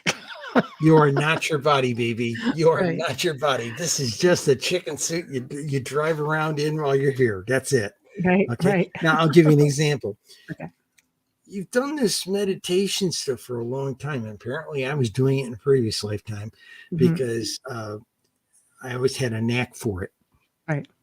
So when I was teenage years, I was experimenting, I was touching this feminine self. I was trying to understand it and everything. And I'm going to say it this way. There was these 16-year-old girls, 14, 15, 16-year-old girls, try it on, in the back of my noggin. Ah. They were past lives. Oh. The essence aspects of me, of us, past lives. Right. Okay. And so it's not a multiple personality disorder. It is, if you do deep studies in mysticism, deep studies in Buddhist theory, sooner or later, once you start clearing away the obscurity of all the trash, it gets rattled around in our subconscious, because you can't walk into a restaurant without 5 screens up with some sports show on it. Okay. The everything going on here is intended to distract you. Doesn't want you to have a quiet mind. Okay. And that's the insidiousness of everything that's out there. The people bowing their head 70 times a day to the little God phone, this is the distraction. You have to, I've got a phone. Yeah, it's right here. I get about 3 phone calls a day on it. Okay. Right. And it's some guy telling me the warranty of my car is expiring. Right. Okay. So no, I don't live on that thing like a lot of other people do. And I have a rule of my students, and it's in the book, magical students do best when their phone is either turned off or locked up in the car. Right. Okay. They come to my class, the phone basically stays out there. There's nothing worse than sitting there in a meditation room with a bunch of people. You're sitting on meditation pillows. You're one with the universe, and somebody's phone is sitting over there on a prayer bench, and starts buzzing and vibrating across the table. Okay, knocks you out of your meditation, and or they're sitting on their phone. They have it in their back pocket, sitting on this meditation pillow, and they start reaching down, pulling out. Look like they're trying to pull an egg out from underneath them. We got to the point at the temple. I used to be a Buddhist nun, okay, and at temple I lived in the Maryland suburbs. We had a rule. A couple of us used to monitor the prayer room before people would come in for organized sessions a couple nights a week. Are you a member of the White House West Wing staff? We had people who were. Yet, okay, we put them off in a separate room because we knew they had to keep their pagers with them. Are you a member of the Defense Intelligence staff? Yes, we had people who were. They went into a separate prayer room. We had people. Are you an emergency medical technician, a doctor, a nurse running around with a pager right now? Are you on call? We had people who were. Okay. Are you a fire person, a fire rescue person, or a paramedic for a thing? I was. Okay. We had to take it off to a separate room and try to keep everybody else who was not. Phones off or locked up in your car. Go in and meditate. Be one with the universe for the next hour. The world can do without you for an hour. Right. Agreed. So on that, let's touch a bit. I'm going to go fast forward a bit. I probably didn't answer the question. Well, no, just because, I really want to touch on binding. We only have a half hour left. You do. Yes. So let's go with binding. People are very free with binding. Fast to do it, aren't they? Yeah. There's not a lot of thought in doing that sort of work. So what are your thoughts on it? How do you train your people? The do's and don'ts of binding. I will tell them how it's done. Yes. But I say, who gives you the right to be judge, jury, and punisher, or in worst case, judge, jury, and executioner? Okay. Who made you that? Don't sit there and say, well, I use my own judgment. I say your judgment is flawed. You don't know all the story. Right. Okay. The guy you might think is an absolute monster might be the hero in the thing. Okay. You've got to, I've heard some very ludicrous ways that people say, well, I use my own judgment and I go after people. You know something, that guy, I know that guy down the street beats his wife. Have you ever thought about, instead of binding him, sending him a nice day? Maybe he needs a nice day. Maybe he's had maybe he's got a really crappy job. Maybe he's up to his butt in bills. Okay. Maybe his wife's a nice person. Maybe she's a bloody shrew for all we know, Right. Send him a nice day. Maybe he needs a nice day. And I had a teacher a long time ago, really, really hopped on that one. Don't do this. Okay. You're not supposed to do this. Let the universe deal with it. I put a thing in the chapter there that said, here's the prayer. Ask the universe to bring justice to this person and let the universe sort it out. Right. You don't need to be doing that. I don't believe in binding. And I know people say, well, but what about the child molesters? I know some witches that went after somebody they thought was a misogynist. Okay. He was just very awkward around women. Okay.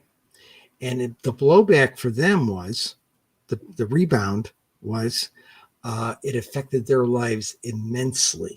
The ones who did that spell. Okay.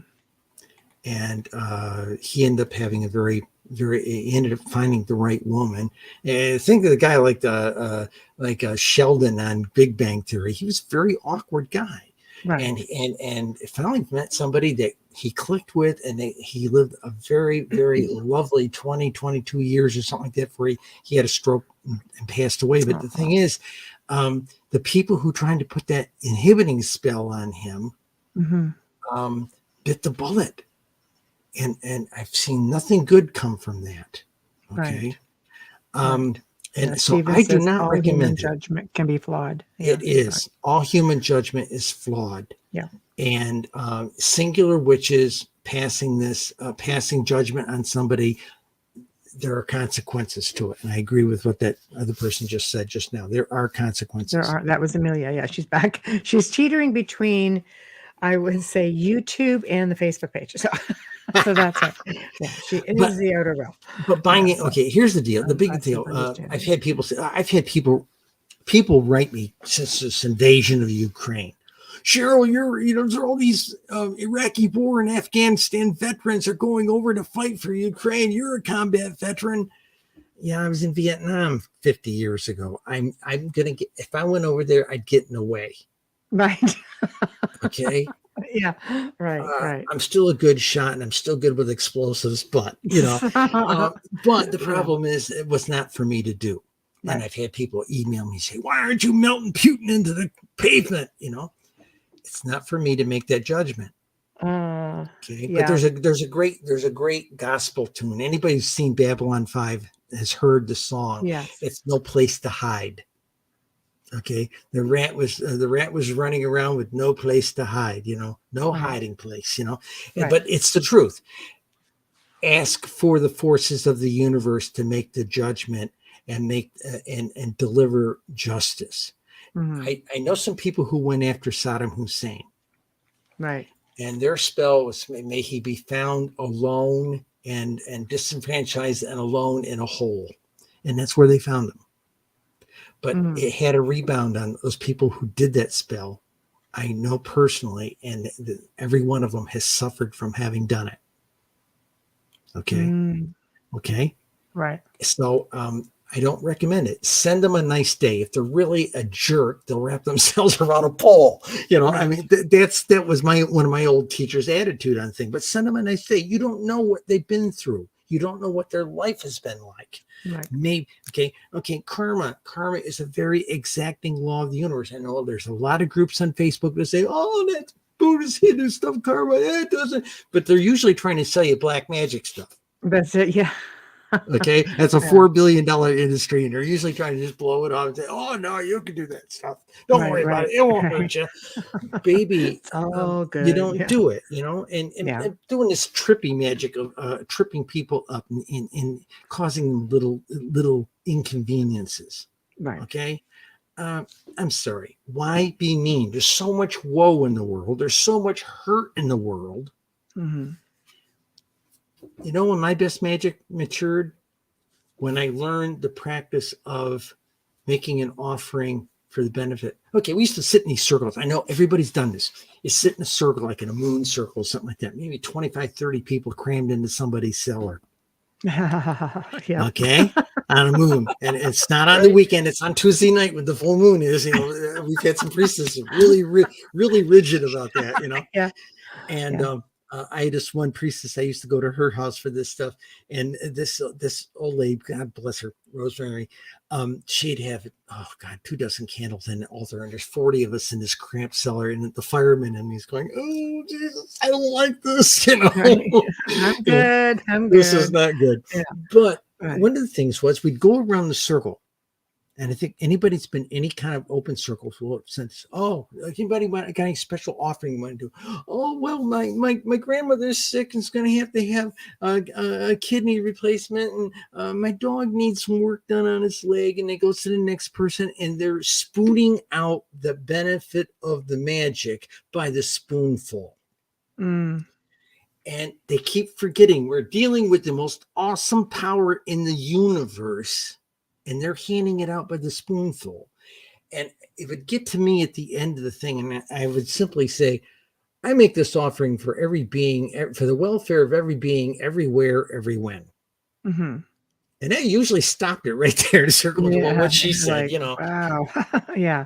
But why so not? You're service to others. You're not service to self. I am a priestess of Isis. I am about... Now I'm going to draw blame. Okay. I'm about compassion. Right. I'm sorry. I'm about service, sacrifice, compassion, and love unto all things. Mm-hmm. Isis, as a mother goddess, was a mother goddess, a mother. Okay. And she is very much a creator mother. And so those of us in the Sisterhood of Isis believe this idea of you're here to be of service. And there's That's not right. too many priests and priestesses out there that are not. There's a lot of ego out there. Oh, just people in general. People in general. Yeah, right. I've always had spirit say to me, serve. I'm saying, what am I supposed to Serve. do? And Yes. that, you know, what spirit says, serve. Serve. And You that's bet. always been what I've done. Serve. So Stephen says, I don't mean to interrupt with this question. However, if you close yourself off to everything because of past pain, how would you reopen yourself to the universe and free yourself from yourself? Great question, Stephen. It is. It is a good question. I'm going to leave it up just so you can ponder on it. Okay. If I'm understanding it correctly, again, sorry about the hair. I don't understand why it's getting into my mouth here. It's all right. It's good. You have to chip away a little bit at a time. This is you're not gonna deal with all your problems every day. Yeah, I'll give you an example. I wasn't dealing well with this whole disownship, and about 4 years ago, me being disowned and disinherited was less of I was being shunned and banished and not invited to things, to actually them getting on the phone and say, okay, we've taken you out of the will. You're not welcome here. Don't bother us. Okay. I had to put myself back into therapy. I hadn't been in therapy since the early 90s, years after my gender change. Okay. And dealing with, the meanness of people at work, things like this, picking on the tranny lady, and so I went back into therapy for 3 years. Okay. Just to cope with baggage I hadn't dealt with family. Okay. So it's all like this. It's okay. You can't do it all by yourself. Sometimes you do have to go out there and get a mundane professional. Now, the first time I opened up to this mundane professional social worker and said, I'm a card carrying witch, the guy about fell off his chair. His eyes got really big. Okay. He says, are you truly a card carrying witch? And I reached in my purse and handed that nice big black card to him that says magic on it and my priestess email address.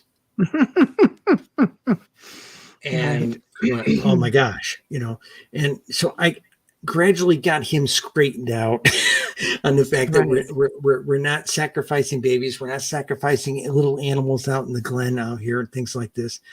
And once he got that through his head, then we just sat there and he came to understand what kind of a kind person I am, what kind of a compassionate person I am. 4 years up in upstate New York, while I was still, of the 7 years I was a Buddhist, ordained Buddhist nun, I was a chaplain to 4 hospitals. Now, I hear a lot of people say, well, I'd like to be a chaplain. Yeah, being a chaplain is a lot of fun at 3 o'clock in the morning when you got to be at work at 7 in the morning. Okay. You're up there for 3 hours at night holding somebody's hand who's drawing their last breath. And then you got to sit there and work them through their Buddhist dying rites, which is essentially a controlled shutdown. You just don't pray over them after you die. As you realize they're in their last strokes, you set them up in bed and you literally take them into their final meditation and you walk them into the afterlife in the form of meditation. Okay. I'm trained in that. Not every monk and nun is. There was a screening process. Some people just couldn't deal with it. Okay. My Lama looked at me and says, oh, you're a death walker. You've seen death. You've held death in your arms. And that was before he knew I was a combat veteran. So, so I got to do that stuff. The bottom line of the whole thing is this job of I've had so many people, oh, I want to be a high priestess, these 20-year-olds. And I said, do you realize how much work it is? This is not just about dressing up like a fairy princess once a month under the full moon, lighting a bunch of candles. It takes you a while. It's not going to happen next month. Exactly. And it's not about what you think is glamorous there. Right. It's about, oh, by the way, fairy princess types, with the big long drapey sleeves and candles on the altar. Do you know how many priestesses I've had to roll on the floor to put out the fire?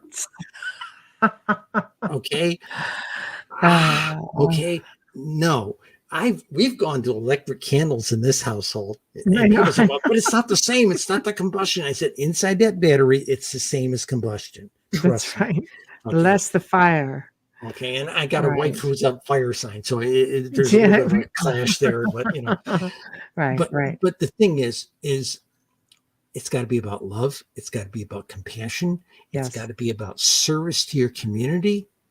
Okay. And sometimes service to community isn't always telling them things they want to hear. It's sometimes telling them things What they they don't want to need. hear. I That's told right. one community, the reason you've never had a temple, you've never had these things, you'd like to have this nice pagan temple or a nice Wiccan temple here in this town. Right. None of you were energetic enough or imaginative enough to get off your butts and go out and make it happen till I came along. Mm-hmm. And that's when I got, every door in the community closed to me. Right. It happened 2 or 3 times, over the years. Sometimes you got to tell them the truth. And as the great line Jack Nicholson has from A Few Good Men, you can't handle the truth. That's true. Way to go, Jack. Yeah, that's right. Yeah. So that's the key thing. The service part sounds easy. It is not. It is right. Being available whenever somebody else needs you. And losing the ego, like it Wayne was isn't saying convenient, earlier, believe me. before setting out the selfless pathway, you have to basically get rid of your ego. Cheryl, how do you perceive demonic entities in your craft, especially? Do you have problems with dark things coming through? One thing, okay, if you're doing meditations and things, and you want to be this all-powerful mage, don't invite things in. Right. Rule number 1. Right. And I got about 8 Christian ministers who are pals of mine who will say, don't invite them in. Right. Hey, you invite them in, they tell you all kinds of cool, we'll make you powerful, we'll make you What if popular. somebody projects it on you, though? What if you don't see it coming? And, like somebody's doing a binding, let's say, or somebody's just intention, because intention can be really strong. What if they're projecting that over to somebody? Okay, I see every day on Facebook, somebody saying, I need a protection spell. Right. Put yourself in meditation, even 2 minutes a day. Right. Remember, thought into form. Wrap yourself, think Star Trek, wrap yourself in shields. Almost like grounding is what you're describing. I wrap myself in shields. Now, I don't put an attack aspect to it. So I know some people like to make it a bit like barbed wire with grenades on it, enter at your own risk type of thing. I kill you. Yeah. But no, wrap yourself in protective thought. Okay. Mm-hmm. And it's worked well for me for years. Right. Okay. And you constantly, I don't say you don't do it once. This is the other thing I think I mentioned in the one-shot deal. Yeah. Be willing to work on some spells for days, many days, or many months, many weeks or months. In some cases, some things I worked on, it was a couple of minutes every day for years. Right. Remember I said magic is gentle as a baby's breath? Yes. And as far as demons are concerned, like Dolly just made the comment, tell it to leave. You're not welcome here. Mm. Okay. In fact, in one of the Tibetan rituals I learned, we would make we had these little torma things we'd make out of barley mixed with ghee and make these like little sculptures. It's Play-Doh kind of thing. Okay. Right. And you're making it up, but it's edible. Right. And they would make a couple of other ones. And we were getting ready to make a big offering with this symbolic thing that we could pass around little bits of, and everybody could eat a little piece of it. Mm-hmm. We would take one and we would throw it on the ground for the demons and say, there, we made an offering to you as well. Leave us. Mm-hmm. Okay. Mm-hmm. So that's another way of doing it. Establish shields. Do not invite anything in.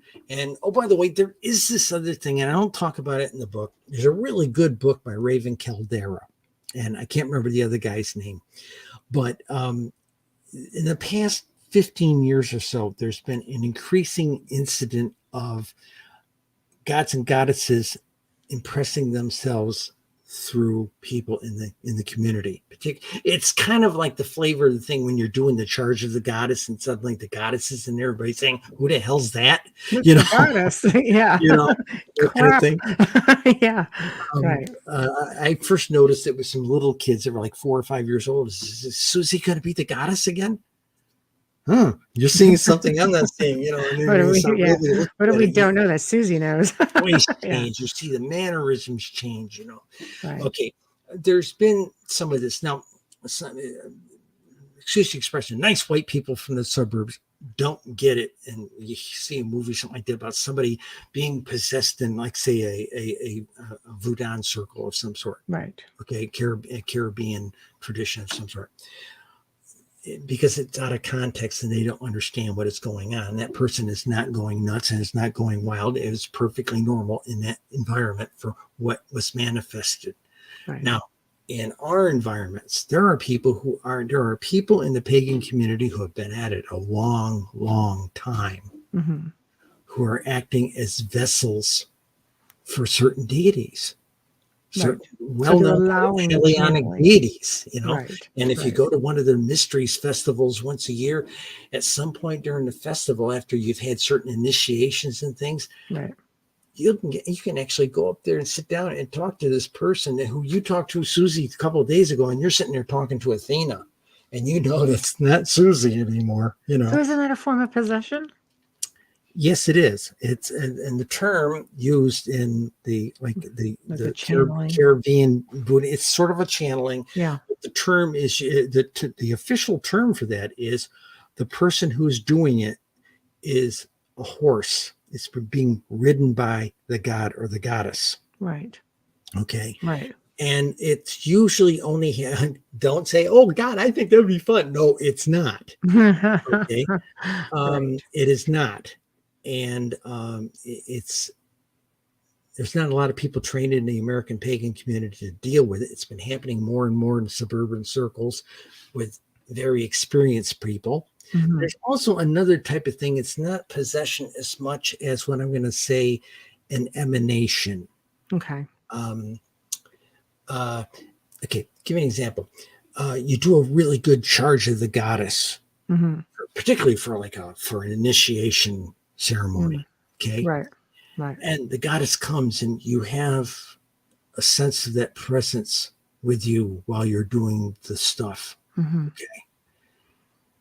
Sometimes that sense of presence doesn't go away for a day or two.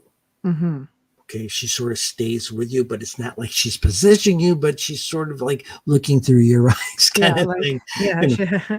Sort of just enjoying the meat suit for a little while, as you say. Sometimes, yes. And having the human experience. Yes. For a little while. As one priestess put it to me, we were talking about this. One priestess put it to me, that particular goddess that I know, she says, she's here to see things from my perspective and will hang around for a certain amount of time. Right. And I've got certain restrictions on what I can do in my magic while she's here. And as Stephen says, watching what the world has become, that's got to be a shocker, isn't it? Well, this thing has been happening for the last 15 years. So why? We're at a tipping point with our ecology. And if we get to the point where we can't sustain advanced life on this planet, then who's going to be here to honor and love the gods? Plus, the gods are saying, why are you wrecking the planet, you idiots? Who let the kids out in the schoolyard too long? Yeah. And it's like the ET, very spiritual bunch. In 1947, we set off 3 nukes down here in 1945. Messed up the whole dimension of the whole effect. Oh my God, the idiots have a box of matches. It's true. Who gave the kids the matches? Exactly. Yeah, so that's kind of what it was. I saw something there a minute ago. Somebody was saying about love spells. Popular spells. Which ones are requested more than others? Good question, Bully. Okay, love spells. Right. Okay. That's just another form of binding, if you ask me. Right. That would make sense. You're trying to impress your will on somebody about something that didn't naturally. Now, influencing spells in that kind of a regard, make that person see me. You know? Right. Right. You know? Seeing me and binding them to me are two different things, is what you're saying. Exactly. I know a Got it. gal. In fact, I know I told a story of one of somebody used to work with me a long time ago in DC. She was a very talented lawyer, Right. and she said that oh, I did this love spell, and I said, did you put me and this other priestess at door? Did you put any limits on it? Any kind of filters? And she said, no, I just figured I'd put it out there for all of them, and I'd wade through them. And we sat there in a subway across. She was on the other platform going the other direction. And in 20 minutes, waiting for this, was Sunday afternoon, so the trains only came every 20 or 30 minutes. And we saw like 12 different guys hit on her, and weeks later, she called me up and she says, oh my God, every geek in DC is finding me. Okay. But what she didn't do for herself, before she did that, she didn't do some introspective study upon herself. She didn't do inward study to find out what she is about. Right. Turned out she's a ladies' lady. Nah. Right. And she's happily married now and all that kind of stuff to another nice lawyer. But the thing was, she was just going along with the program where I'm a girl, I'm supposed to find a nice guy out there and that type of thing. No. Find out what you're about. Do introspection. Find out what you're about before you start seeking a lover.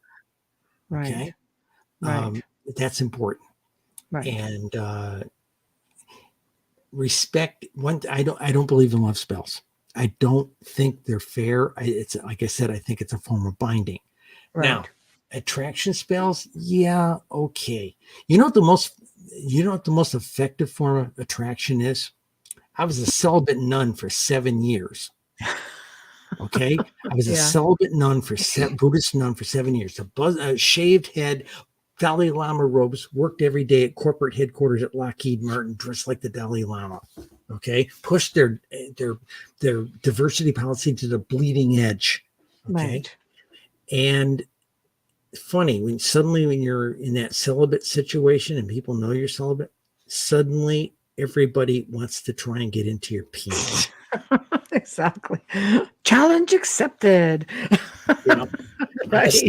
Honest to God. There it is. I met Linda at we were both members of an association of about 70 or 80 people who were into live action role play. Right. And, I mean, live action role play, like 2 or 3 year campaign kind of things, And the ones we were in were set in like the 30s or 40s, kind of,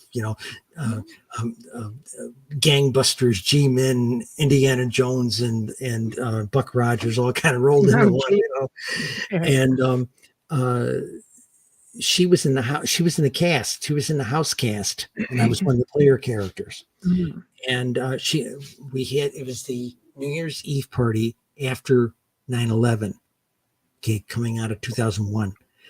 And this was the guy was the game master. He had this big 3-story house, So we were up at his house. We were all out of character. It was a chance to be Cheryl and, that type of thing. And I was reading tarot cards up in the study in this guy's house for something to do.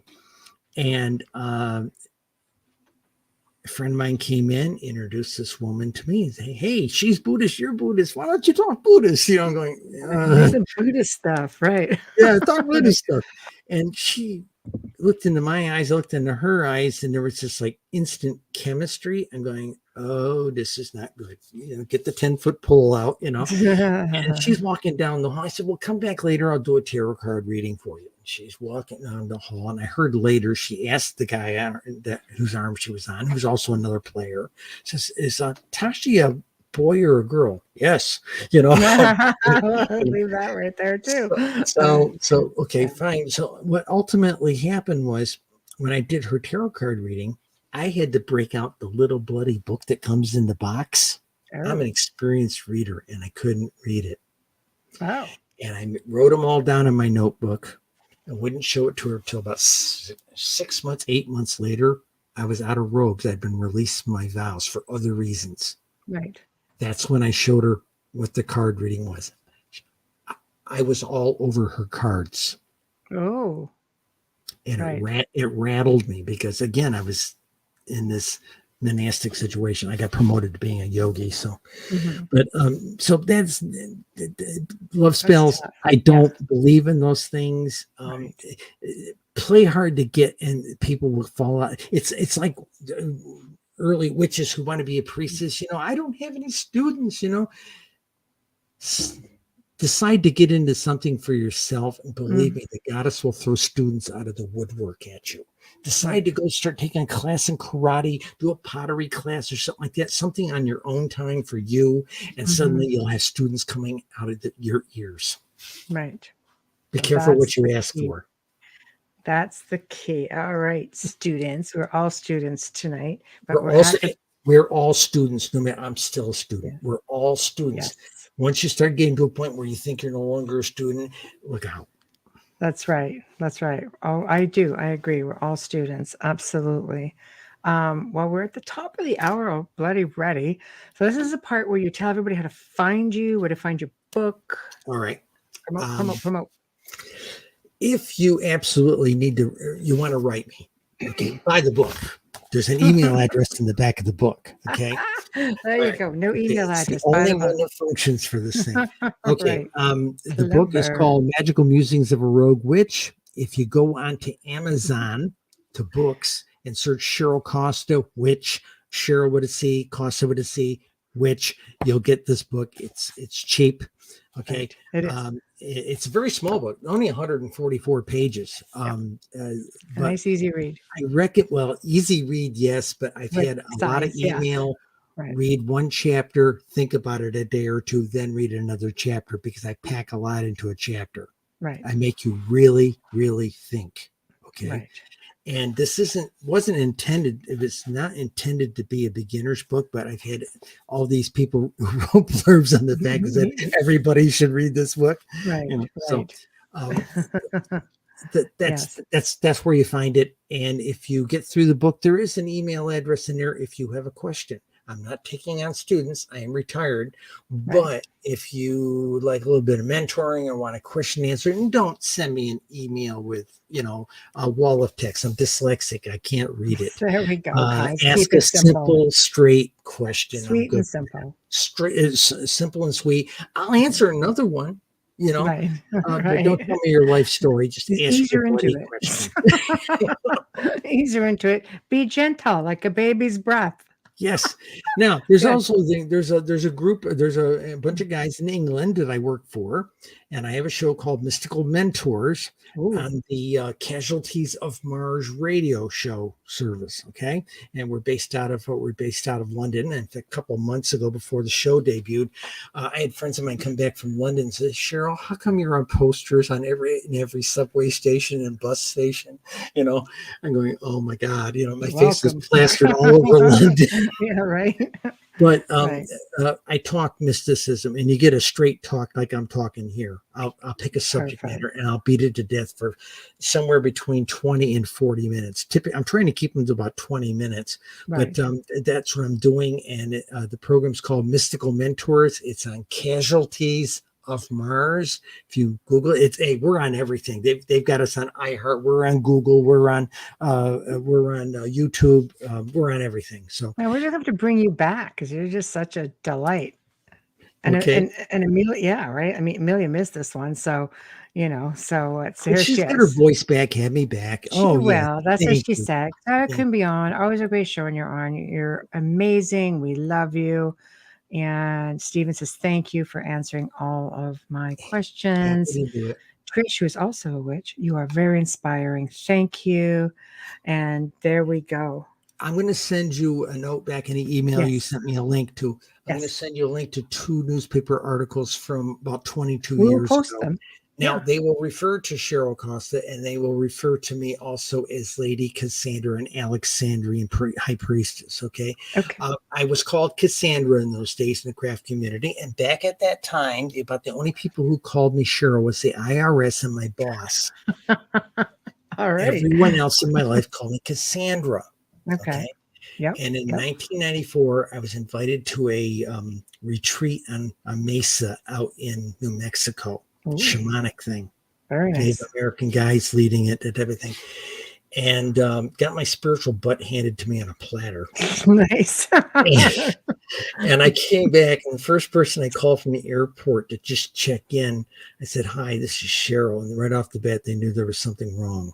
Oh, I got back to DC, had my doctor look me over. He thought I'd had a couple micro strokes. oh, And I went to my therapist at the time. I had one that was working me through depression, so to speak, and from being treated bad at work. right. And she looked at me and says, "Before I met you, I was a non-practicing Jew." She said, "I'm a practicing Jew again because you are the most spiritually grounded person I've ever met in my life. And you know what I think happened to you on that Mesa top?" She says, "I think the sky opened up and God talked to you and it blew all your fuses." Well, it's possible. It does work in mysterious ways after all. Never So, been the same since. But the bottom line is, folks, when you work in magic, that kind of stuff can happen. Don't ask for it to happen, but it can right, happen. right. I've had a lot of my priestesses that I trained have come to me 6, 7, 8, 10 years later and say, "This just happened to me." I said, "Yeah, that happened to me in Right, 1988, or that happened to me in 1994 or something like this." right, They're experiencing a similar journey. right, So subtly different, but right, a similar journey. So right. there is a journey to this thing. You're in for the long haul. If you want to really be a witch, you're in for the long haul. Hmm. Think about this. This is something you want to do, you need to do, and you're called to do. If you're just doing it because everybody else is doing it in the neighborhood, find another hobby. Yeah, there we go. There we go. No, And I love Dolly, yes, I know what you mean. Live long and prosper. it. Oh, she's contactee and no sure in hell is. So, but thank you. Thank you. Michelle, anytime. You and Amelia, anytime you want me. Okay. Well, we're booking into like September. So I'll let you That'll know probably some be a good dates. time. I'll be through all the stuff I got to do over the summer. I'm speaking at a lot of UFO conferences this year. Since Okay. COVID kind of throttled down the conferences are fired up. We just got back from Arkansas, Mhm. and we're going to be doing Pine Bush in the first weekend in June. And Right. in September, we're doing something in Michigan. So we're doing a bunch of things. In fact, I was Mhm. talking to people at Roswell were talking to me today. It sounds so exciting. We're gonna Things are bounce rock. some ideas around. I got some ideas, and for to We work can another show talk around. this witch topic again in September if you like, and talk about it from this idea of not so much from working active magic, but connecting to all that is. Just focus on that one topic, because I tell people, you want to do this, start meditating 2 minutes a day. Now, Right. people tell me, "Oh, I can't do it. I tried it for a week and it was so Right. hard." That's Right. why it's hard. Everybody be doing it if it wasn't hard. But once Right. you get past that 2 or 3 minute threshold and you stop dealing with all this stuff chattering around in your subconscious, Right. then it starts getting easier, and you sit down to do your kitchen timer 2 minutes, and next thing you know, you're doing it for 5. Right. Next thing you know, you're It doing it for just 6. keeps going. Yes. It I starts love it. getting easier because you've dealt with all that stuff that comes up in Right. your face. My daughter said that, "Hey, all this crap comes up in my face. Just let it blow Just by roll with it. Just roll like a with it. It's just ghost, gonna just, yeah. yeah, no big Right. deal." It's all good. No, I love it. And I will email you. Mwah. Thank you. Thank Anytime, you. anywhere. Bye-bye Thank you, now. darling. Hi. Bye-bye now. Oh, I just love her. She's just such a sweetie. So yeah, here we are, guys. We are at the end of another fantastic segment of the Outer Realm. Thank you for all who tuned in. Thanks to everybody in chat. I really appreciate you guys being so interactive. A huge thank you to Cheryl. Big thank you to Folgers Coffee. Another big thank you to Dr. Justin Snicker. Tomorrow night, please tune in as we welcome Lisa Savoy to the show for the very first time. And Lisa is going to be discussing her experience with different types of extraterrestrial beings. So she is an experiencer and a contactee, and she has been in touch and dealt with reptilians, and she has dealt with grays, and it's just amazing. So I think you guys are really going to dig it. And sounds great. I did meditations focusing on white wall as a teen. Excellent. Excellent. Well, tune back in. We'll have her back on. So everybody, thank you. We'll see you tomorrow night. Y'all behave.